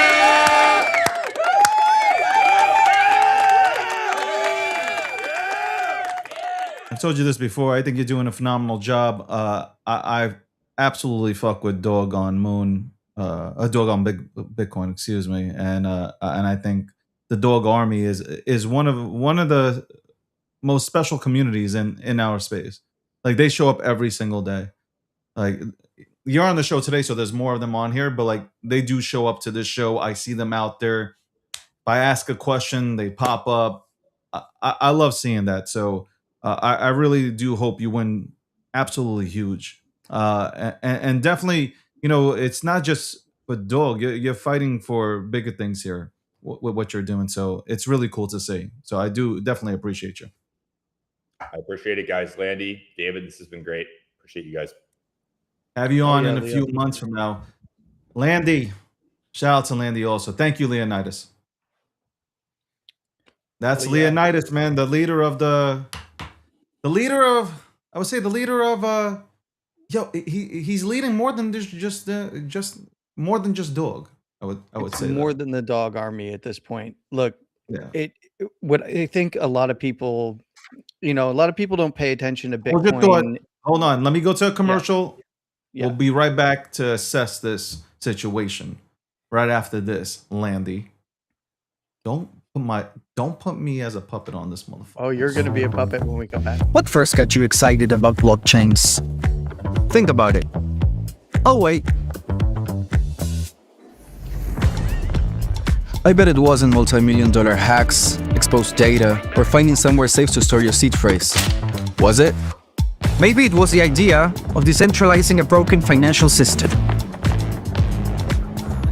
Maybe it was imagining a world where people own their own data and get to sharing the value it creates. Or maybe it was the promise of a fundamentally better way of connecting, communicating, and transacting. The next phase of the internet that empowers us instead of exploiting us. So why hasn't that happened yet? Why are we still living with the same broken system that blockchains promise to fix? It's because blockchains can't keep a secret. Enabling open, transparent systems was only the first half of the challenge. For blockchains to really change the world, they also have to be able to protect our sensitive data when it matters. And that's why we built Midnight, to bring down the final barrier to mass adoption and unlock the full potential of the decentralized web. Let's build the internet we deserve, together.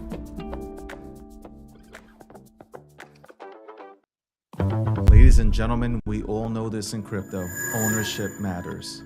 That's why Cake Wallet. Cake Wallet gives you full control of your digital assets, all in one easy to use application.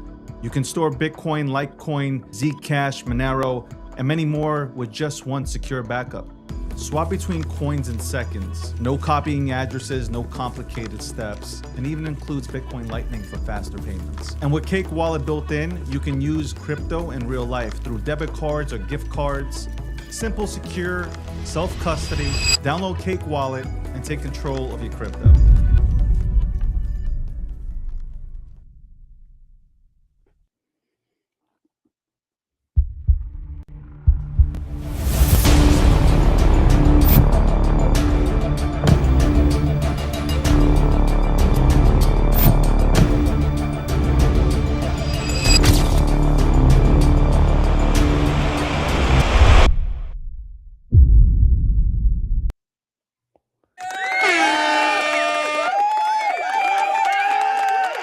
You're muted, David. You're muted. I'm muted, of course. Welcome back to episode 750, sponsored by Midnight. Check us out Fridays. We're going to do Midnight City, obviously. Check us out on Midnight City. Also, shout out to Polymarket, the official prediction market sponsor of the breakdown. Also, Cake Wallet, secure wallet for Litecoin, Monero, Bitcoin, and Zcash. Go ahead and get it. Okay. And also look into, not a sponsor, but Radar Chat. Okay. Look into Radar Chat, especially for you Bitcoiners. Go look into Radar Chat. All right.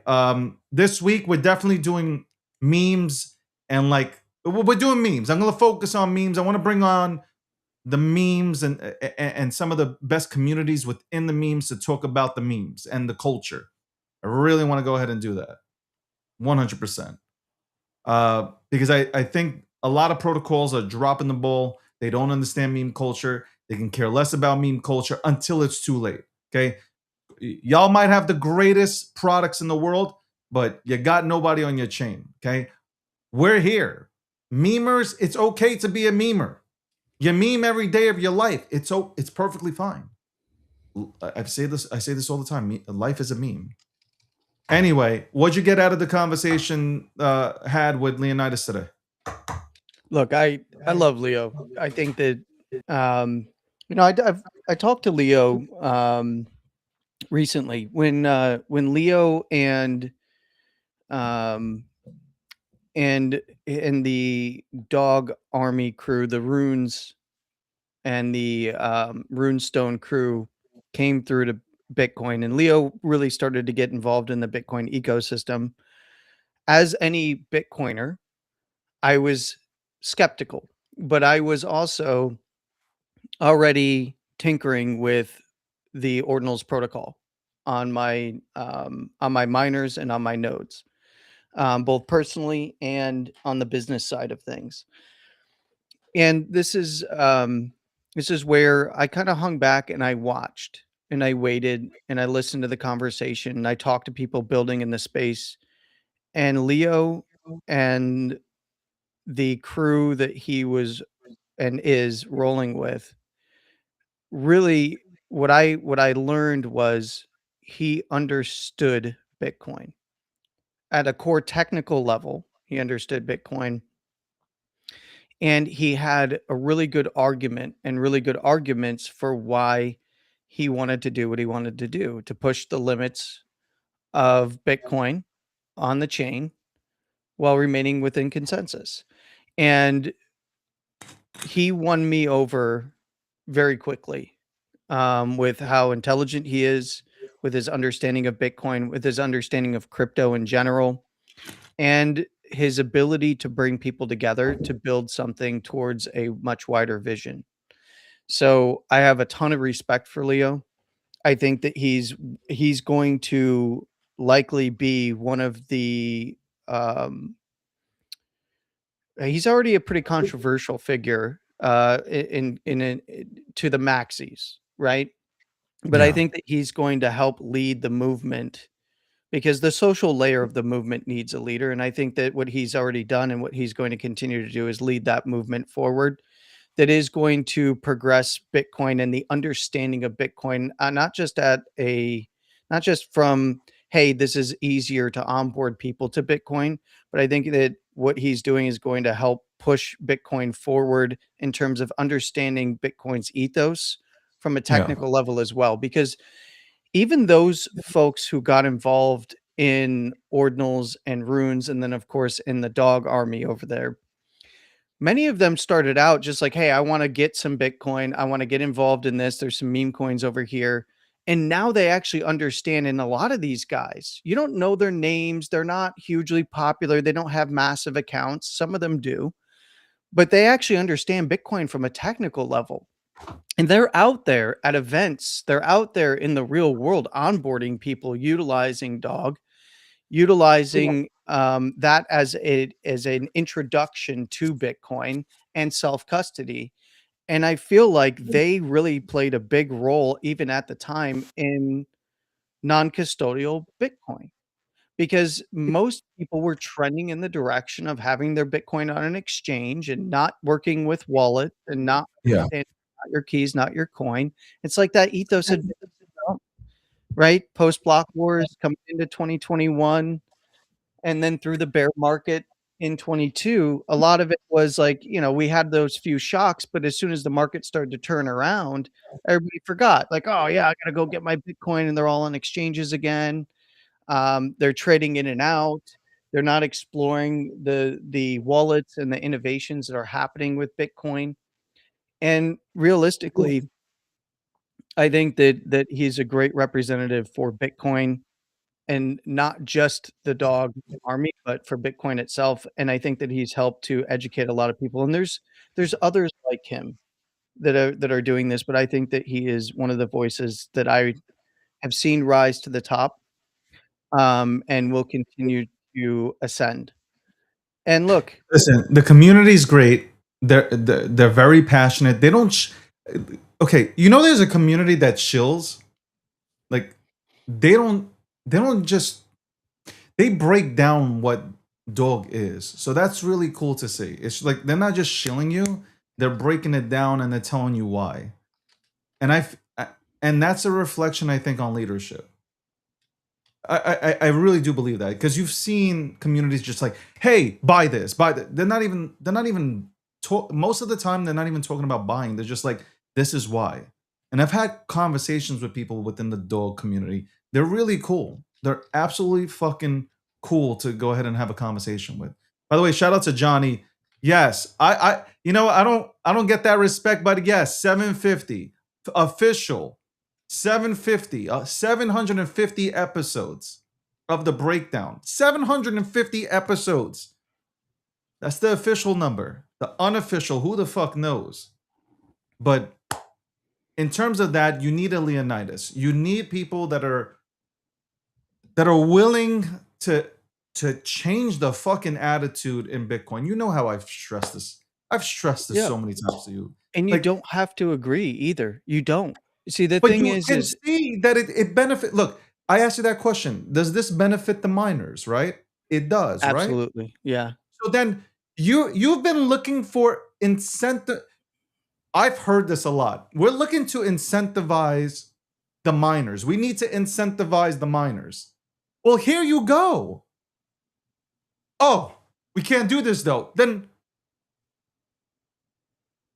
the way they contradict themselves consistently. Listen, again, they're the graduates of last cycle, but they're contradicting. They don't even know shit. They don't know culture or this culture. This is why I say what I say. That's it. And by the way, whoever captures, and I'm gonna say this again, whoever captures the meme economy will win. Bottom line. Yep. Can you Well, imagine, like, if you're a Bitcoiner and you're talking about Bitcoin going to 1 million, and especially the chat that I caught for like 10 minutes, it was at night, with this guy Plumber or Fight, what was his fucking name? This guy came in and he was just like, his fucking profile was created in 2023, and he's talking about denominations and Bitcoin and all this stuff. He's like anti runes and ordinals, all this shit. I'm like, and he's like, we're supposed to use this as money. How are you going to get this message out there if you do these kind of things? Like, who do you think this all starts with? well, look, I It have starts with never. regular normie Let me retail. let me put this out there because I know that there's a few people who I guess have had have expressed to me that they've had bad interactions with this gentleman. I've never had a bad interaction with Puncher. I think that he's Bro, very passionate. bro, I haven't listened to these no. conversations. You gotta So listen. I was in it, Landy. I was in that room. Landy, you know I don't shit on nobody. yeah, This man was in the room saying, respectfully, he was saying, we shouldn't be calling people names, and then he was calling people names. Like, there's a. yeah, I I don't understand you don't I've heard agree. this stuff. I've heard this before. I have never experienced it myself. I've had pretty robust conversations with I him get and it, others Landy, in this but like space. he was wiling out. Like he Well, was. I get look, his passion for Bitcoin. Okay, if you know him, the passion for Bitcoin, congratulations, that's I great. don't know him. I know of him. I'm just saying that if you know and of him, others. like the passion is great, but like to not Well, open up your ears to a different opinion is crazy. I might not agree, but you can just allow the person to speak. well, look, these that's one of the reasons why I think that a lot of these spaces, Leo and I talked about this a little bit with J Dog and Vincent. Um, and it's Crypto Revolution. So shout out to those guys and a few others as well. And I'm sorry if I'm missing your names. But one of the big things is I think that this is actually all going to be healthy for Bitcoin at the end, right? But I also believe that many of these conversations, especially when you go into some of these spaces, you're getting a lot of. And I mentioned this when I reposted Sailor's 110 reasons not to adopt this, basically, or 110 counterpoints or whatever it was. A lot of Not to adopt people what? You're talking about Bit? BIP 110, right? So he put out a post the other day, and look, he's utilizing Bitcoin in a way that I'm not You're not a personally. fan of it. It's not that I'm not a fan of it. You can do whatever you want. I'm not. It's not for me, right? And that's the thing that I think that people misunderstand. And Leo brought up the Lightning Network and stuff like that. Lightning Network is something that I chose not to participate in, right? Because I felt that layer one needs to be the focus, and like I have a lot of views that maybe differentiate myself from folks like Leo and Udi and all these other guys that are on the ordinal side, and even in the dog army. I have a lot of different viewpoints of what I think Bitcoin should be, right? And how to go about getting to the end road of getting to adoption. But then there is, okay, I'm not going to sit here and dog on others for how they're going to use it as if it's falling within the consensus model. Everything in ordinals and in runes falls within the consensus model. I actually support it. I own ordinals. I support the ordinals protocol. I own runes. I own dog on Bitcoin. Thank you. I got a bunch airdropped, and of course I went out and bought more. Because I love that pushing pushing the edges and the edge cases as far as you could possibly go, Yeah. right? Like move fast and break things. And if it still remains within the rails of consensus, great. I'm all for it. Is there downsides to it? There's always pros and cons to anything. Yeah. And I think that that's healthy. What I think is unhealthy about what's happening right now that will result in a much healthier, robust conversation as things move forward is that the unhealthy portion is the manufacturing of consent socially for this particular bit when there is no network support behind it. And Yeah. and there can be arguments about like, well, no, there's 15% of nodes or blah blah blah. Okay, yeah, you guys can go and you can rent a bunch of nodes and a bunch of, you can go to the data centers or you can go to your start nines and whatever, and you can stand up a bunch of nodes that support it. Sure, great. So can anybody else that's running any other version of Bitcoin's core, right? Or dog mode or anything. Anybody can stand up nodes. And guess what? If it's economically, if miners are looking at this from the economic side of things and nodes start to overwhelm the network, they'll just stand up a bunch more of their own. Like, what do you like? They got the money, you don't. Like, what are you Yeah. talking about? Like, this is when it comes down to it, it's what is economically viable on the network. And I am of the opinion that this will result in better things for Bitcoin in the long run. Like the fact that Leo is going out and challenging core with something like dog mode.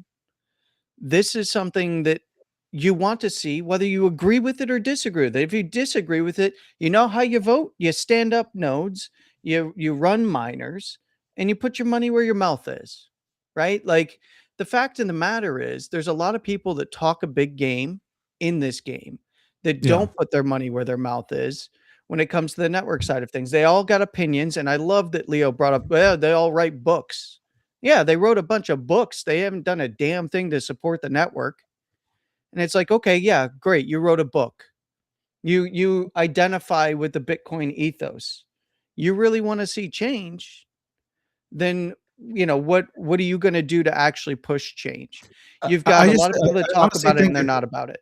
I think it's just you have a bunch of new people in Bitcoin that want to go ahead and make a name for themselves. It's kind of like a new politician, right? Sure. That's coming to the network and they want to make a name for themselves and they feel like It's this is like- the hill to die on. It's like Mom Donnie. You make a bunch of promises you can't keep and you hope you Right. get elected, right? And So- and this is going to be a model, and I want to go back to this real quick. This is, and I 100% agree with the insightful comment that Leo made to me the other day, and that's that this will be studied for how not to do things, because we need examples of that. A lot of things and- in this space will be studied for not how to do things. I know, right? There's a whole lot of case studies for how Vitalik not to do things. Vitalik will be studied for how not to do things when he didn't embrace the meme economy. Like that will Well- be studied. Solana will be studied for how they embraced the meme economy Yeah. and took mind share away from Ethereum, Yeah. which was first to market with memes, right? Like they've Yeah. gathered this audience, which allow them to go ahead and showcase it to institutions to have institutional players build on it. And look, I really think at the end of the day, this will force those who don't want if they come out the other side of this, you know, a lot of them are going to flip, right? When this doesn't go through the way Yeah. that they envision, a lot of them are going to flip and just They're relent. going to be spaces for 12 months talking They'll talk about. about it for 12 months. Yeah. Yeah. They're not going to be about it. No. And here's the thing, that many of them will also flip to the other side like nothing ever happened. Like they never even, this will literally be a blip of a bip on the radar. And and but one of the core things that it will do is it will allow for those to study and be like, look, this is a case study for how we need to move forward and solve realistic problems that we do face in the future. You Yeah. know, no one here, and you know, I've been a big critic of the quantum fears, right? But no one here is stupid enough to say that quantum won't someday be a threat. And But you know what? When you think about it right now, nobody's talking about quantum computing of or course, because what's his resistance. name put up a freaking how many what was it, like $1 million or whatever it was for bullshit that you could do that wasn't even a good case study, 15 bytes or No, but whatever it like was. nobody's talking about it no more. Like you don't see it on the Of course, timeline because it about. was a bullshit narrative. Hey, I'm But just saying. I'm not saying that it's not. You know, I'm not saying you shouldn't look into it because I it think needs, that. but it is something that needs to be solved. These are real actionable problems. It's not, that wasn't the issue. The issue was this forced urgency. It's just like the BIP 110 stuff. This forced Yeah. urgency. We have to do it now or Bitcoin fails. It's a bunch of bullshit. Yeah. Is there problems that we need to solve? Yes. Let's get focused. And I think that once this is over in August, once the mandatory signaling period is enforced, we are going to then after that period, we're going to get down to business and actually start focusing on the things that matter. And I do think that it's going to be gentlemen like Leonidas and people in the dog army and the ordinals communities and the runes communities. I think that they are going to be the ones that actually move that needle forward, because the more this has emboldened a lot of folks, and this is what a lot of BIP 110ers don't seem to understand. This has emboldened a lot of folks who actually have real connections in the industry, who Yeah. actually are miners, who actually do run economically viable nodes, which, look, that's a whole debate in and of itself. But realistically, this has awakened them to the fact of like, look, this, and I'm going to tell you internally, like I'm talking to guys I'm talking about guys who are pushing, you know, near the majority of hash rate on the freaking network. Okay. Yeah. I might play like a small little puppet here and like an asshole sometimes, or All the joke time. around, jokey. But realistically, I've had conversations with some of these guys and they really do look at this and they go, you know, this I perceive as an attack, in particular with the 55% stuff, right? And that Anybody who attacks the dog army is attacking me. You heard? And the puppet. It is an attack on Look, Bitcoin, the real Bitcoiners, and we will not take it. I am being serious when I say that I'm some of the being conversations Are you trying to I've say I'm had, not serious right now? I know you're being 100% I'm serious. fucking serious right now. An attack on the Doge army is an attack on Goldstein. I'm sorry, there's no Doge army. Excuse me, dog There's army. only the dog army. An attack on the dog army is an attack on me and the puppet. Look, I've never seen the puppet. I By the way, I just align. want to let you guys know, I've never seen his face. He's never. Nope. And he's had the opportunity to do so, but he declined because he knows that he'll have black vans parked out in front of his house in no time. I'm starting to take you seriously on that shit, bro. Like, Did you see the one the other day? Yeah. yeah. Don't worry about it. You know that we can actually these days we have the technology that if you look at the van at one point it might be black, and then you'll come back out and you'll look and be like, where did now it's a white van? Yeah, just don't worry about it. You know, just to end it though, I just want to say that let me give him a round of applause.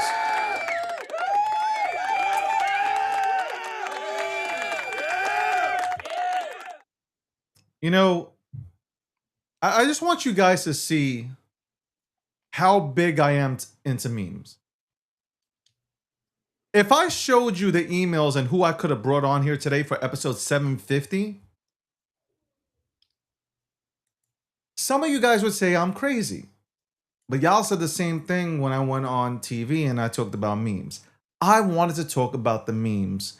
And I specifically wanted to... Landy was in my ear. We got to get Leonidas on. Yep. Got to get Leonidas on. At one point, I blocked him.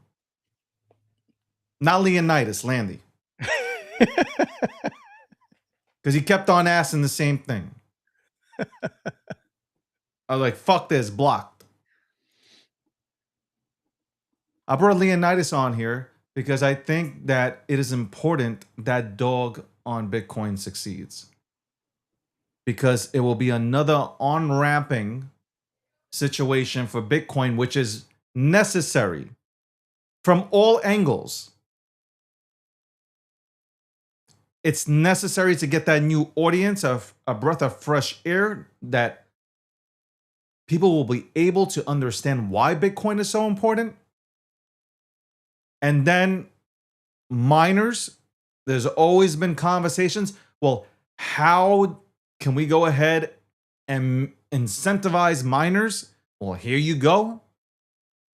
It's beneficial for the ecosystem. And especially when people talk about, well, more people need to use Bitcoin. There is no argument. Now, the only thing that I did say is, I think maybe, but I don't even think they think this far ahead.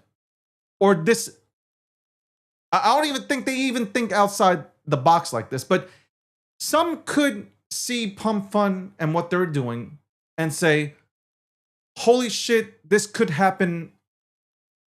If we allow Dog on Bitcoin to succeed, Ordinals and Runes, this could happen to us. So that's the only thing that I'm going to give them the benefit of the doubt. Where they might see that going on and saying, we don't want that here. But I also don't think they understand how anything works. And it's more so of a talking point for them to get engagement and solidify themselves as being a Bitcoin maxi. And I'm orange pilled. Check me out. That's the way I look at this situation. Because if you're a normal person who wants your network to succeed, if you're a Bitcoin maxi and you're watching this, you're like, this is good because we're getting new blood in. And when we try to do this, we were unsuccessful. That's just my point of view. I could be wrong. And I'm fine with being wrong. This is my opinion. It's my take. Leonidas and anybody who fucks around Ordinals and Runes, it's a good thing for Bitcoin. It's not a bad thing. It's not a virus. It doesn't bring down Bitcoin. It won't stop Bitcoin from going to $1 million per coin. It's not going to stop institutions from collecting it, buying into it. It's not going to stop Aunt May from buying an ETF. It's not going to stop anything from happening. I don't believe that to be the case. No, and all of the fear and FUD that surrounded all of it starting back in 2023, the launch of the Ordinals protocol, Look, that most that are just now becoming aware of BIP 110, um, they haven't even been around or weren't even paying attention to the Ordinals protocol launch, right? This has been going on for 3 years. You know, we've been talking about it more than 3 years. We've been talking about this. We've been, seeing it play out on the network side of things, and all of the fears and all of the straw man arguments that are thrown out there have not come to fruition, right? There's the CSAM argument. No one can prove that that is even on Bitcoin. And Yeah. even if it was, there are other ways that it could get on there, even with an implementation of BIP 110 as consensus, right? So there's no that these aren't solving the problems that they claim that they want to solve and that they're perpetuating out there as for the longest time it was all about fees, fees, fees, fees, fees, and it makes it Yeah. economically unsuitable for people to utilize the network. It just wasn't true. It was never true. And it's a game of economics when it comes to mining and standing up nodes and supporting the network, right? It For sure. costs money. Yeah. These are and from a mining side, most people that are doing this as hobbyists, sure, maybe they're getting some sats here and there. Maybe they're just supporting the network. Great. I encourage that. I want to see more of that. But from the large scale mining side of things, including off grid miners, which is the sector that I'm in, off grid mining is continuing to grow. It's a business at the end of the day. It's a business and it's a choice. By the way, it's a highly competitive, hyper competitive environment where the Yeah. margins are very thin. And you have a protocol that was launched that stays within the guardrails of consensus on the network and that has been adopted by many and if not all of the large mining pools. In fact, all of the large mining pools have adopted Ordinal's protocol, and they see it as being an economic driver. And at the end of the day, if it remains within consensus and it is an economic driver, that is where miners are going to go. And this is something that I think this will pass. We will see the conversation continue to be had about it once this is all done and over with, meaning this too shall pass. Not that the BIP 110 is going to be successful because it's not. Look, everybody's making arguments about no, everybody's just going to signal at the last minute. No, they're not. No, they're not. And they're what they're now banking their hopes on is this pie in the sky dream of Foundry going 51% and supporting and then forcing the other major mining pools to do Yeah. it. I'm sorry, you're literally pinning your hopes on something that is an extremely low likelihood. In fact, this is how you know, and I've said this before, this is how you know that confidence is not very high. Ocean is not enforcing BIP 110. They're making it a choice. They'll support miners running it, but they're not making it mandatory on their Yeah. pools. So this is going to be over with fairly soon and fairly quickly. But the conversation will not go away. But you know what's going to happen? Myself, others like Leo, and many others in this industry are going to start pushing this conversation forward to solve the problems that we know need to be solved in the coming years, to protect the network, to allow for it to grow, and to continue to onboard people to Bitcoin. And that is going to happen. That is the reality of the situation. And for those living in an alternate reality, they might just find themselves stuck in that alternate reality. And in the end, what's often going to happen, like it has in the past, is they'll probably abandon Bitcoin and then come back later. And you know what?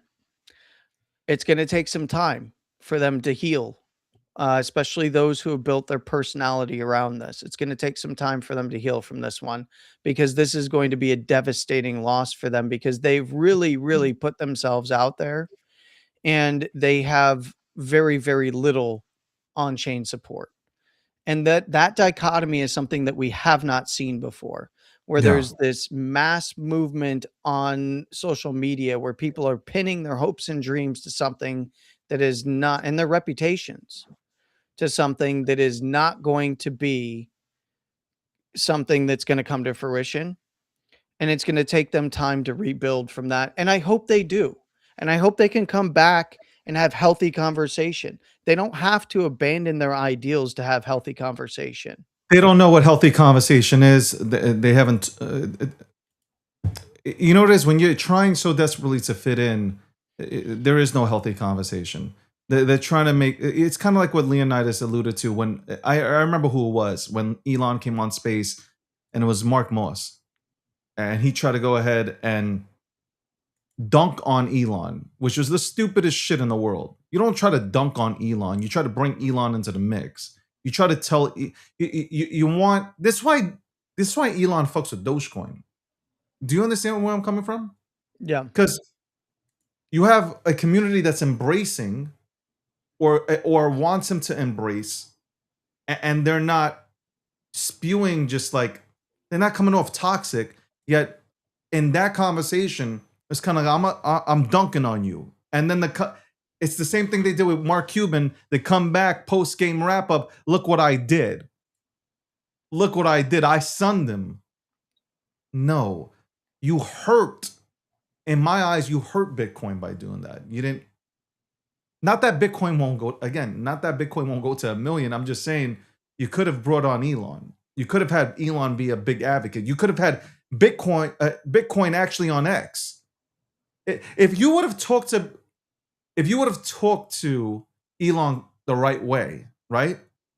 Because there are people within Bitcoin that know how to talk, right? Mm-hmm.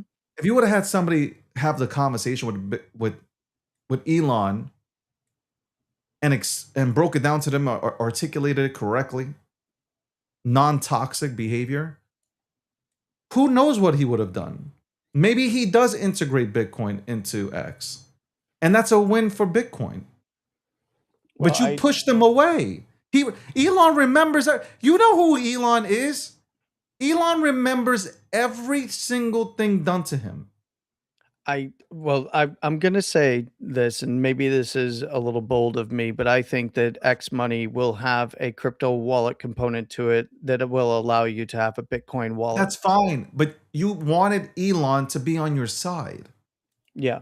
You're dunking on Elon makes you look like a fucking idiot. Because it probably, I believe, because if you look at Elon's history, if somebody does him dirty, right? What happens? Oh, yeah. Go look at Elon's track record. The minute that you talk, you say anything negative about him or you try to embarrass him, he is coming for your throat. Ask Sam Altman. Like, I'll name you a list.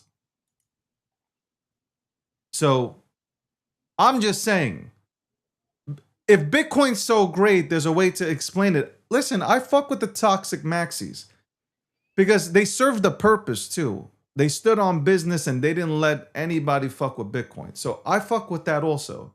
But there's a time and place to put down your fucking weapons and understand the situation. So, anyway, welcome to the breakdown. We've been on. I don't want to hear nobody say we're not talking about Bitcoin. This is very important for Bitcoin.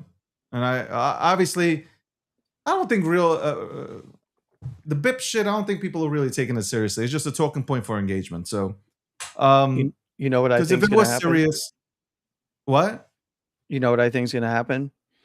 I think that they, well, a lot of nothing in that regard for the BIP 110, but what I think is going to end up happening is actually the filter crew's worst nightmare. And that is once the dog mode is released and can be run on nodes and starts running on miners. And because it'll start with, we're already starting to see it with some of the pools starting to get rolling. Yeah. And there's going to be pool support. I can almost guarantee that look, if there's anyone that can gather support for something, it's Leo and whoever he's talking to, because he managed to work with miners to get the rune stones through, to get the dog airdrop through, to do all of this. Like, he did something so impressive. Now, granted, he even said, that's not how you want to do it. That's not healthy. I don't want to have to go directly to miners to do this kind of stuff because it's end arounding, in order to But mine you got to those do what you blocks. got to do, man. At the end of the day. But I think that the solution for having another piece of software to run that is within consensus on the network, I think it's going to shock a lot of these folks how Yeah. quickly it gets picked up. I think that that is going to be something that an unintended consequence that they did not expect is that there's always a reprisal to what you're trying to do. And Yeah. Bitcoin is famous for that. There's always somebody working on something else. And I think that it's going to end up being very successful, and it may just shock them, and it might just be the shock to the system that we need in Bitcoin to get things rolling, especially on chain and filling blocks again, because Yeah. it's a freaking desert out here. We finally got a 2 sat per VByte block in the last 10 minutes. This has been it's been kind of a slog. Let me put it that way. It's been a slog.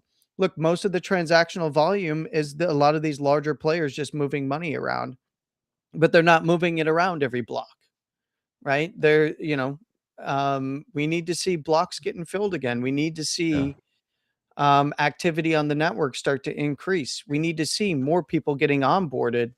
And I think that between stuff like what Seth is doing and what Cake Wallet and the team over there built with, and granted, it's on Lightning, which, by the way, I've been very transparent. I was not a supporter of, but it gets people involved. It's good for onboarding. You send them some sats. They're like, cool, I got my wallet. Let me get my keys. I'm on this network. I can go to layer 1. I can do this, right? It's a good intro. And so is Dog. And so is Ordinals. And I And think it's going speaking to end of up that, taking over again. I have to do the giveaway. We'll do it this week. We'll do a giveaway for anybody who has Cake Wallet. If you show a screenshot, I'm going to do a thread on this where you show a screenshot, and then I'm sure I can use some sort of fucking mechanism. I think I'll use Grok to select a winner or winners, depends, where, we'll send something to your Cake Wallet. So there you go. We'll do that. And also, I want to touch on 2 more things before we go. Obviously, it is 2:49 p.m. on the East Coast. We're 2 hours, 14 minutes in. We had Leonidas on from the Dog on Bitcoin Community. Shout out to him for coming on episode 750. The sponsor is Midnight. Shout out to Midnight, the Midnight Network. Go check out also Midnight City. It's a cool thing to go ahead and experience. They came out with a commercial. I think it was dope. I saw it. Polymarket is the official prediction market sponsor. We're going to get to Polymarket right now. I have something up because I see that Rubio is climbing. So I wanted to touch on that for a few seconds here. Cake Wallet is also, besides Polymarket being an official prediction market sponsor of, see how I say that fast? Of the breakdown, you also have Cake Wallet as well. And you can hold your Litecoin, Bitcoin, your Litecoin, Bitcoin, Monero, Zcash on it. You also, Landy was alluding to Radar Chat. You can also check that out. The team went ahead. The team from Cake Wallet created Radar Chat. And that is strictly, I'm not saying anybody can't use it, but obviously it's focused on Bitcoiners. So shout out to that. Also, I didn't look at my wallet today. So let's go ahead and look and see where we're at. Where the fuck is Sir DGDG? Okay. The memes. By the way, disgusting again. I'm looking at the whole followers. 359 followers, man. What the fuck are we doing? What is happening, bro? What is happening, Landy? I don't know, but I'm gonna outpace you. Everybody, at this point, yeah. I don't know what I got to do. Maybe I gotta get butt naked and stuff. I don't know. I get butt naked. Let's see what's going on here. Let's bring Landy into the mix. All right, there goes Landy. All right. This is the age of the wallet, 23 days. I made the wallet to just buy some Solana memes and see if I can go, not see, but prove to people that I can really get into memes that pop. Okay.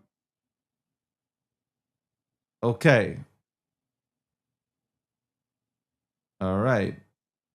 I'm a little bit lost right now. I see 1, 2, 3. We have 3 white bulls now. Oh boy. Okay. Oh boy. Look at this. Yep. So we see All right. So we got the white bull. We got 2 white bulls. 3 white bulls now.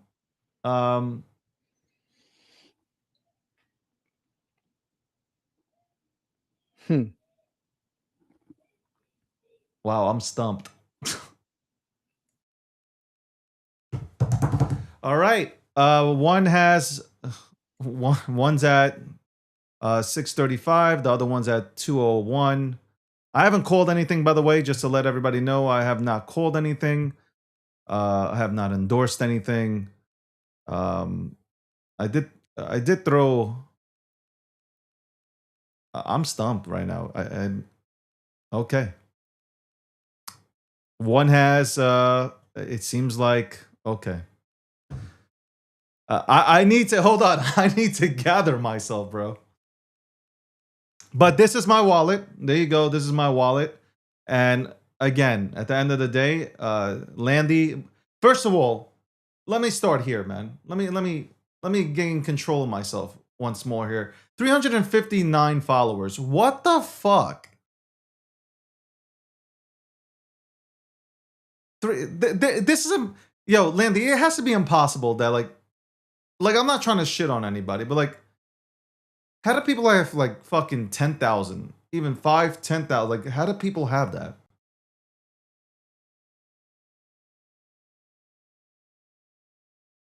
I don't know, man. But 359, like, can we get to like 1,000? Like, I'm not even going to ask for 10 or 20.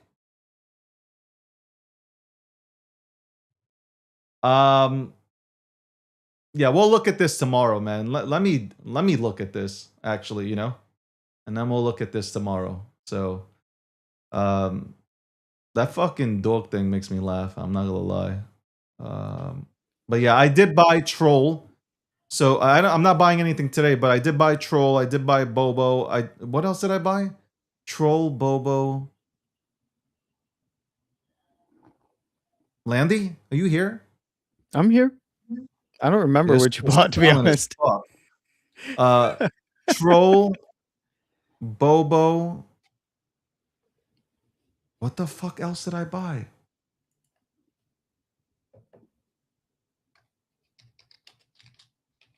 Look at them. Look at them. Right away. You will, once you endorse again.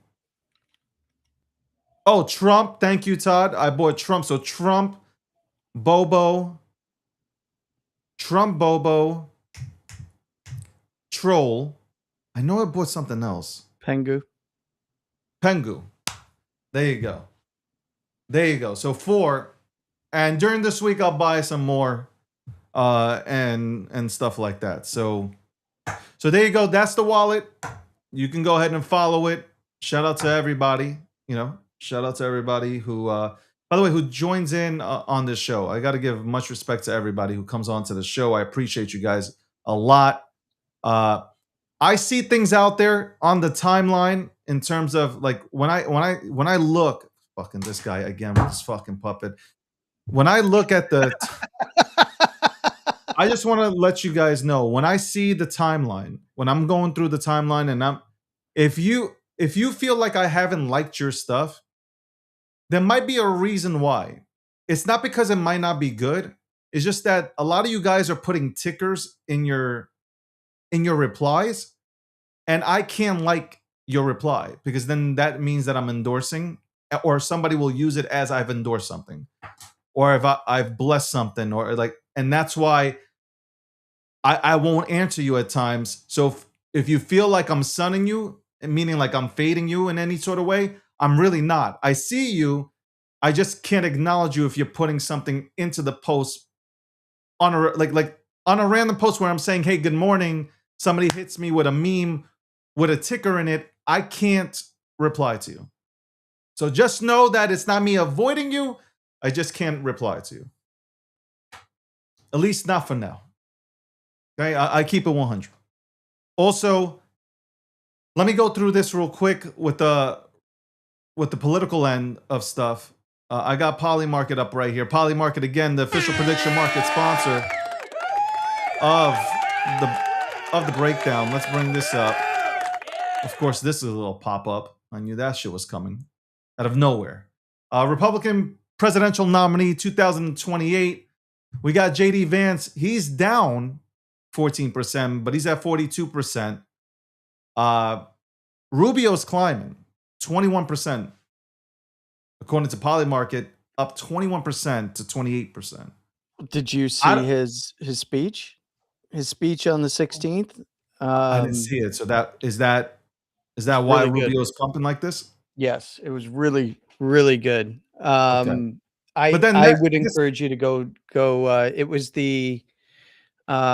his speech at the Resurgence of Political Terrorism conference for the State Department. I didn't see the whole thing. I think Probably I saw a seen little clips. bit. Yeah. You've probably seen clips. It was actually a really good speech. So, I mean, with this right now, with the way this stands here, I don't know. Like, here are your two heavy hitters, right?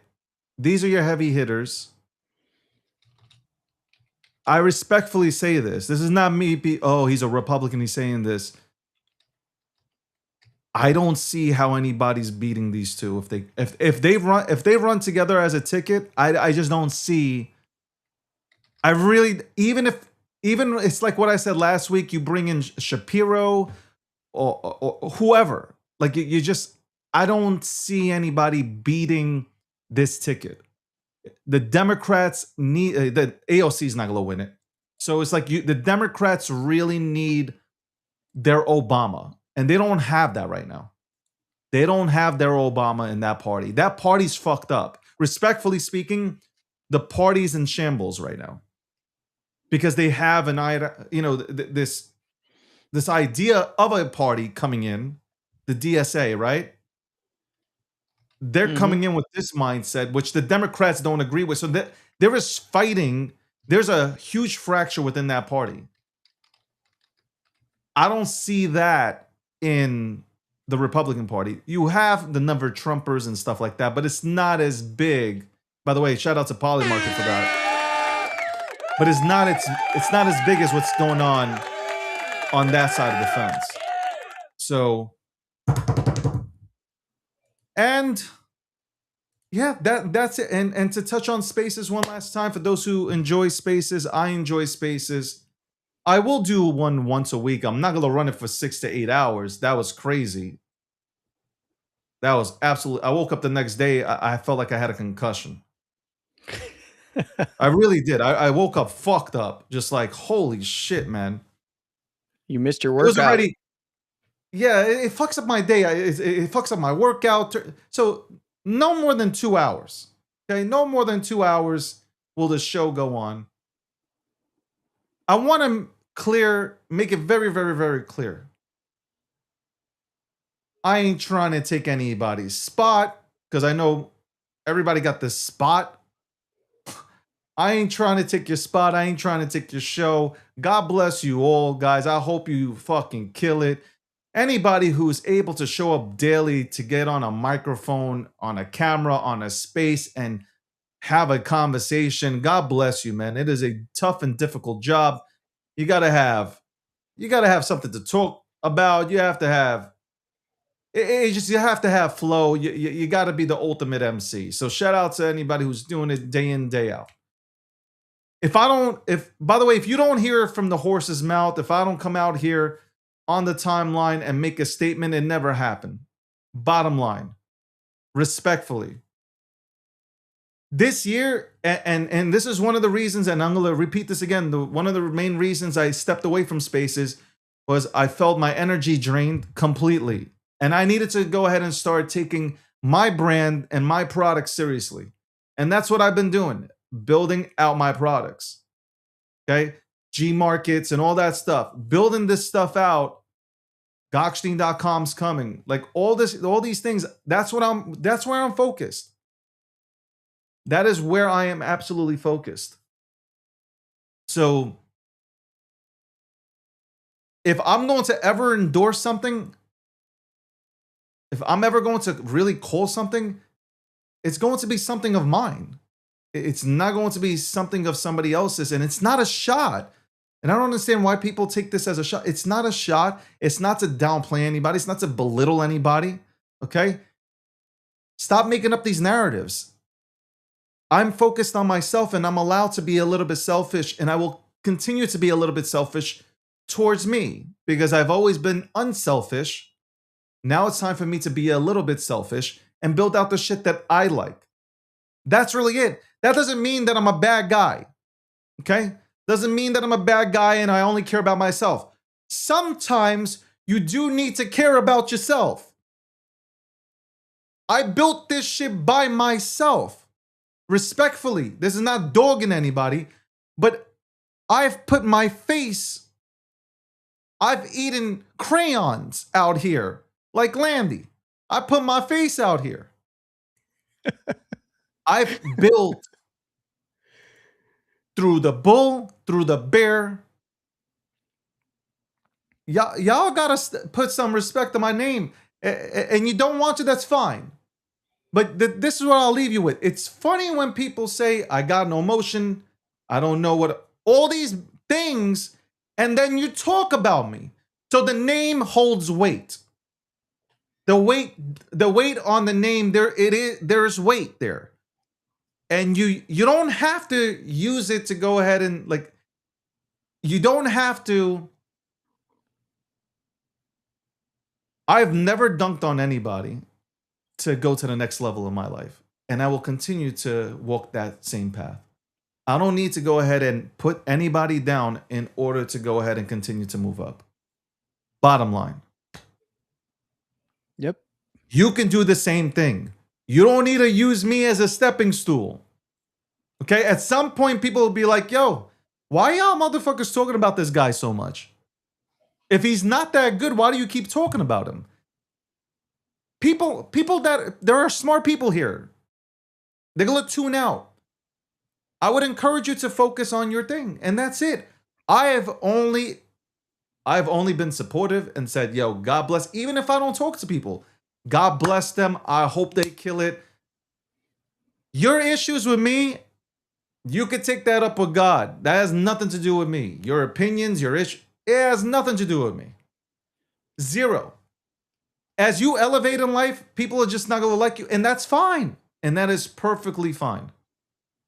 I've seen every single builder out here, and I'm not putting myself on a pedestal with like the greatest builders of all time, but every single builder, any single entrepreneur who has built anything that's worth shit, anytime they elevate, the swords come out and people start coming. It is what it is. And once you understand that as an entrepreneur, you're just gonna continue forward on your mission to go ahead and be absolutely just fucking great. And I hope the same for everybody else. Anybody who's building out here, who's taking it seriously, who's building communities and all that good stuff, good for you. I hope y'all continue to do this. I hope you continue to win. But I don't need to do anything. I'm not required to do anything.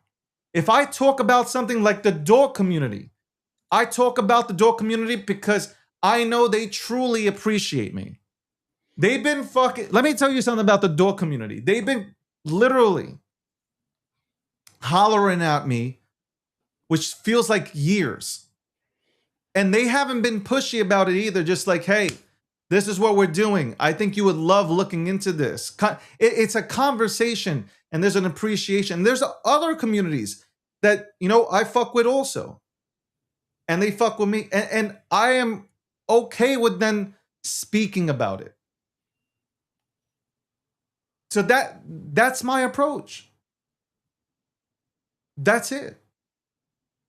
And people are not going to like it, and that's too bad. I didn't like the things that were done to me either. So That it is what it is. And I'm not going to even go into it because I don't need to. But I just wanted to clear the air today, and you will never hear me speak about this. Ever, and give time to this ever again. But you know what? Sometimes it is good to come out here and say, like, a lot of these things that you're seeing are not real. There's zero weight to them. I'm a builder. I'm building. It's my time. And besides that, I hope everybody else wins. If your intentions are good and if it benefits this space, God bless. You fucking continue to go. Yeah. No That's hate it. or ill will towards anybody. I Same don't from me. have. I don't hope have that fucking everybody hate. wins. I really do not have hate in my heart. Like, I don't have hate in my heart. I don't wish anybody bad. That's a bad way to live life. I'm not going to. I don't wake up in the morning stressed out thinking about, like, I say I don't care, and not that I just like. I just don't. It's not a part of my energy. I need my energy to be focused on building. That's it. That's all I want to focus on. Building a great show, helping my guys build out their shows. That's it. Getting guests on, bringing value, getting on calls. That's all I care about. Educating as much as I can, whatever value I can bring. That's all I care about. So, thank you for hearing me out today, because this won't happen ever again, I promise you. But I just felt like I needed to do it. I felt like I needed to do it. I ignore all the FUD. Like, I ignore all the slander, all the defamation, all this shit. I ignore all this fucking shit. But sometimes it's just like, hey, let me address this real quick, because that didn't happen. So, and we don't have to do this. This is what I talked about. This industry likes to eat itself. We don't have to do that. Like, I see people building over here, and they're doing media too. And I'm like, yo, congratulations. Because I know how hard it is to build out media. Good for you, man. I hope you win. Like, there's nothing more I can say. Good job. Hope you win. We don't even have to talk or be friendly. Good job. Hope you win, man. Like, congratulations. I hope your project is successful. I said, I hope your project, yours, right there, you, mine, watching this. If you're watching this, I want your project to be successful. Talk about my project? I don't know what. I'm here to sabotage. What? Oh, okay. Go fuck yourself. I literally, by the way, you know what's funny, and this is what's interesting about the space eating itself. And I'll kind of, I kind of have to say this. There's a contingent of people who think that this puppet is. I've been accused of being here and a part of your brand and your network to sabotage you. That is the wildest thing that I have ever heard. And I think it's funny that if you're going to approach me with that and accuse me of that, what is the base case? Like, what am I mean, obviously I am like, what is the dog? The insult dog. I can't remember his name anymore. I'm basically like that, right? But David and I have really good conversations, lots of jokes and lots of fun. But we have really good conversations about important topics that are happening within the crypto industry, within the political sphere, and about sometimes just society in general. The notion that you have to accuse people of something in this space in order to elevate yourself, like what David was just saying, is ridiculous. And realistically, I know from personal conversations with David, he wants to see people succeed, no matter who you are, whether you love him or hate him. And it's the same with me. I want to see you succeed. I want to see your project Andy, succeed. on this program right now, have I ever wished bad on anybody. Honestly.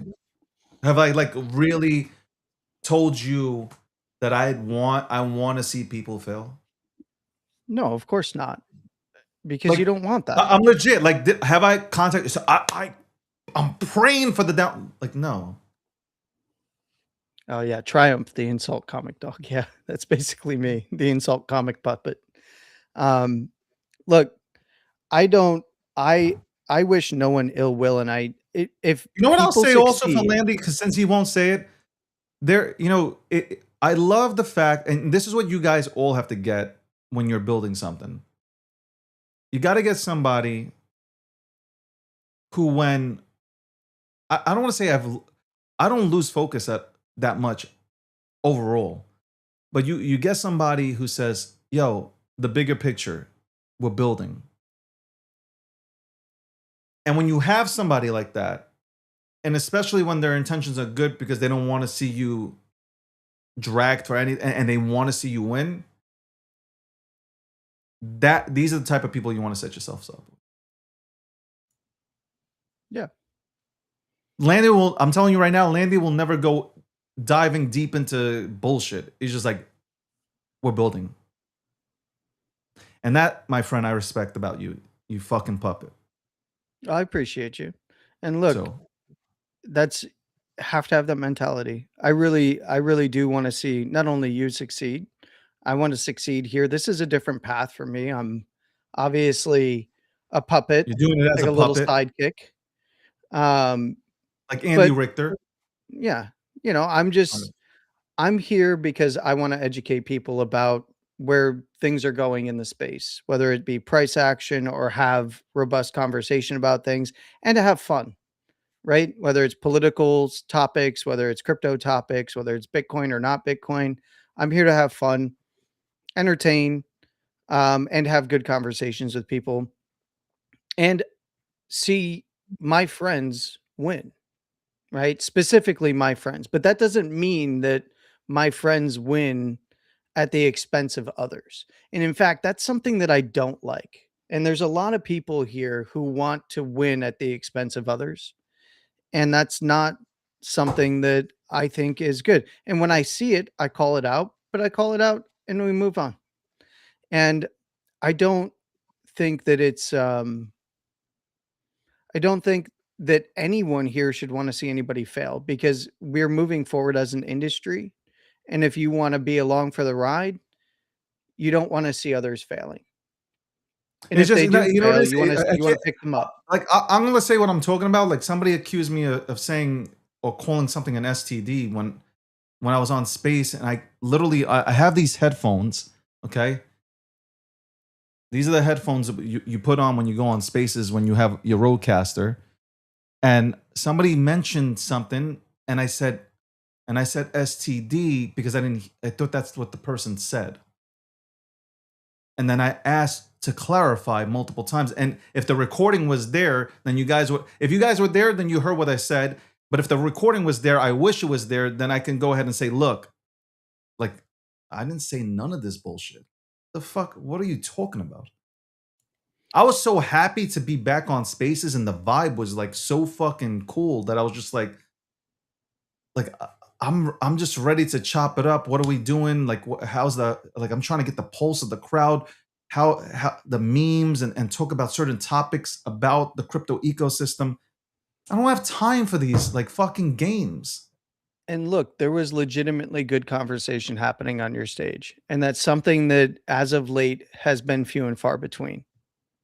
And But that's what I'm saying. Like, it doesn't make me want to, like, I'm going to do more Spaces regardless. But at the end of the day, like, that's one of the things that could, like, it pushes people away. It's just like, man, you can't even say anything. Like, even when a person is just like, I don't hear, like, it's live. It's, like, you're not on commercial break. It's live. Some people have, it's just a shitty connection coming through, bro. You're trying to fucking hear it out. And I talk out loud. I'm the type of person who talks out loud, period. I'm on this show. There ain't no fucking script here. Like, I'm talking out loud. I'm telling you how I feel at the very fucking moment.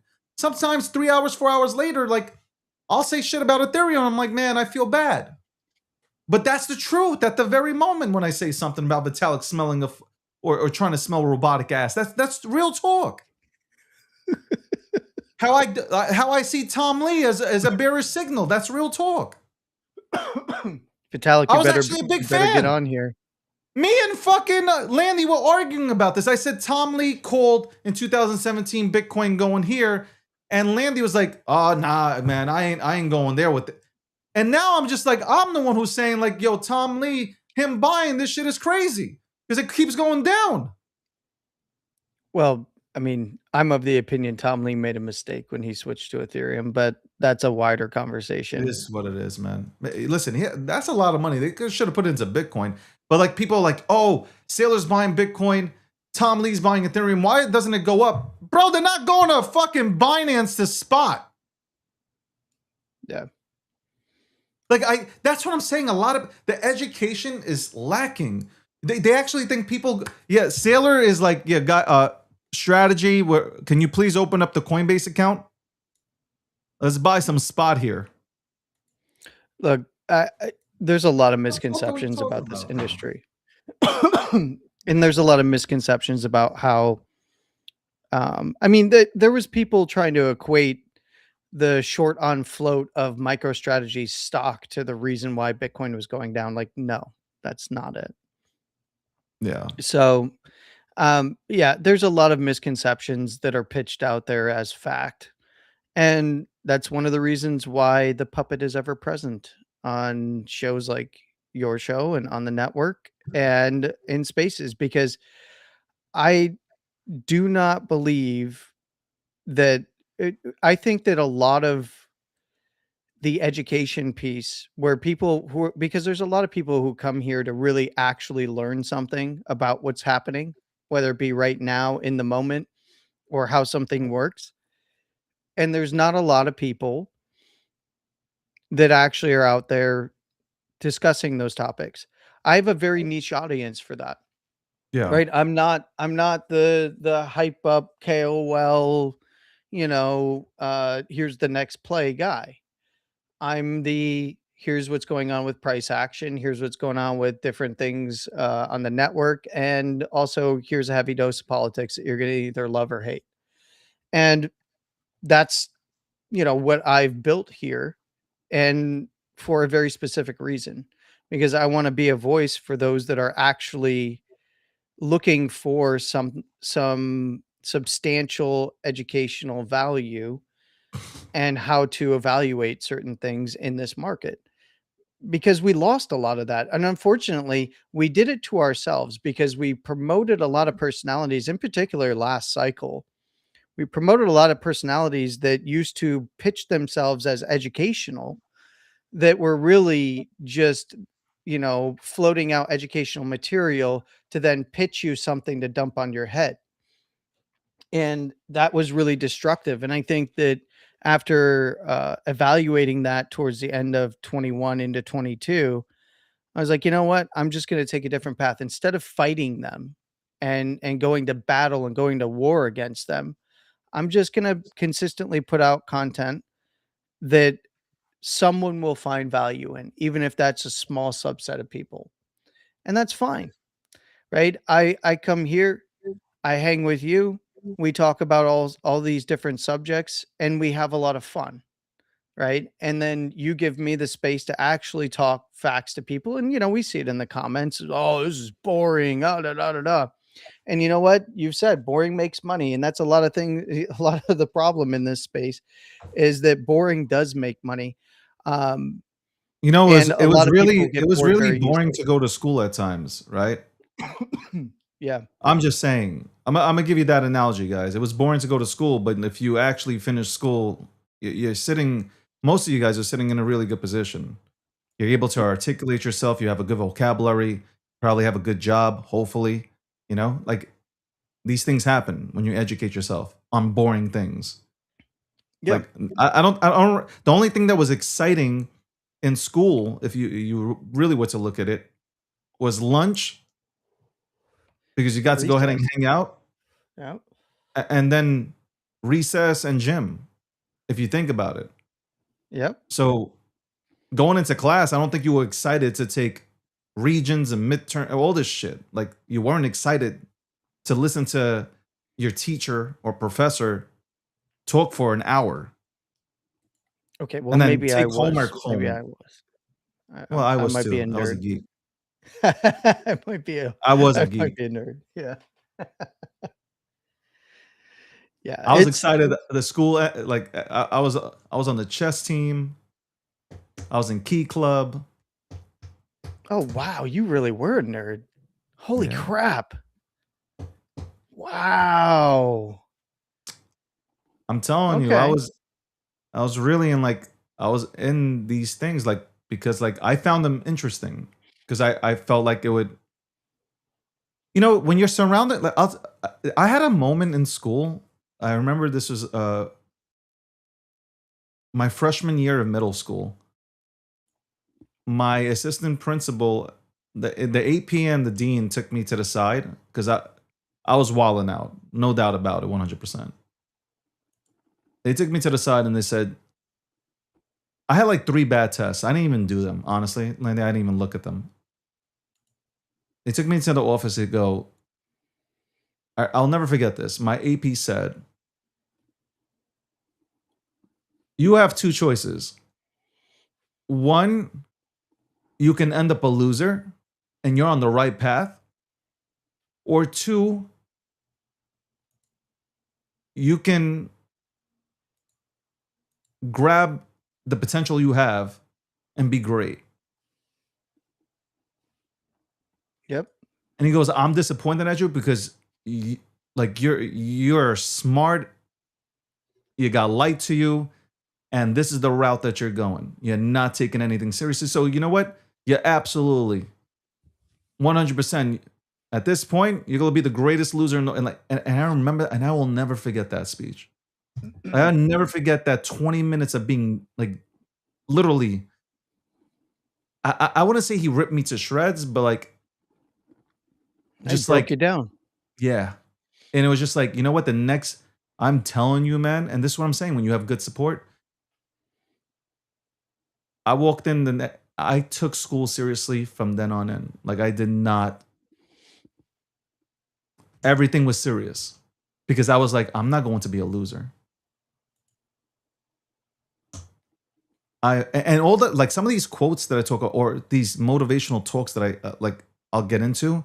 A lot of it came from him. Like, because again, like when you have good people around you and they really want to see you win, you have a great chance of winning. The opportunity's there. You have a great chance as long as you want it. Yep. I didn't want to go out. I didn't want to be a loser. And then he talked about hockey. He was like, yo, like, you're so great at hockey, but you're not going to have it. Like, he broke it down in a way where I like, yo, life hit me. You know, like, it's like that life hit, like life-changing moment that shit hit you. Yep.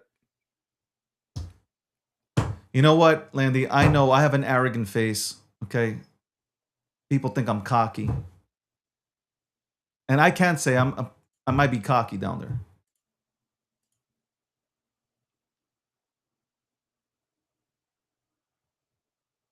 Put on the Pit Vipers. Where are they?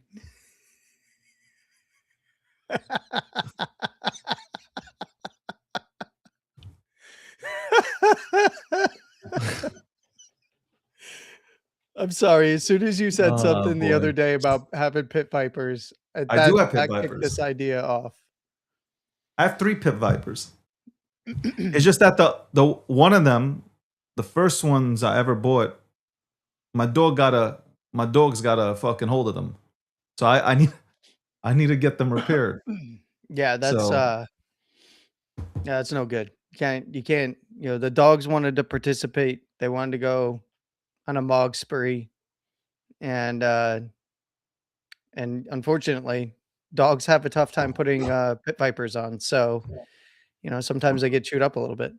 I'm a geek, man. I'm a geek. Anyway, thank you, Landy. Thank you, David. Landy has a show today at 9 p.m. Eastern Standard Time. You can go ahead and tune in if you'd like to go ahead and learn something.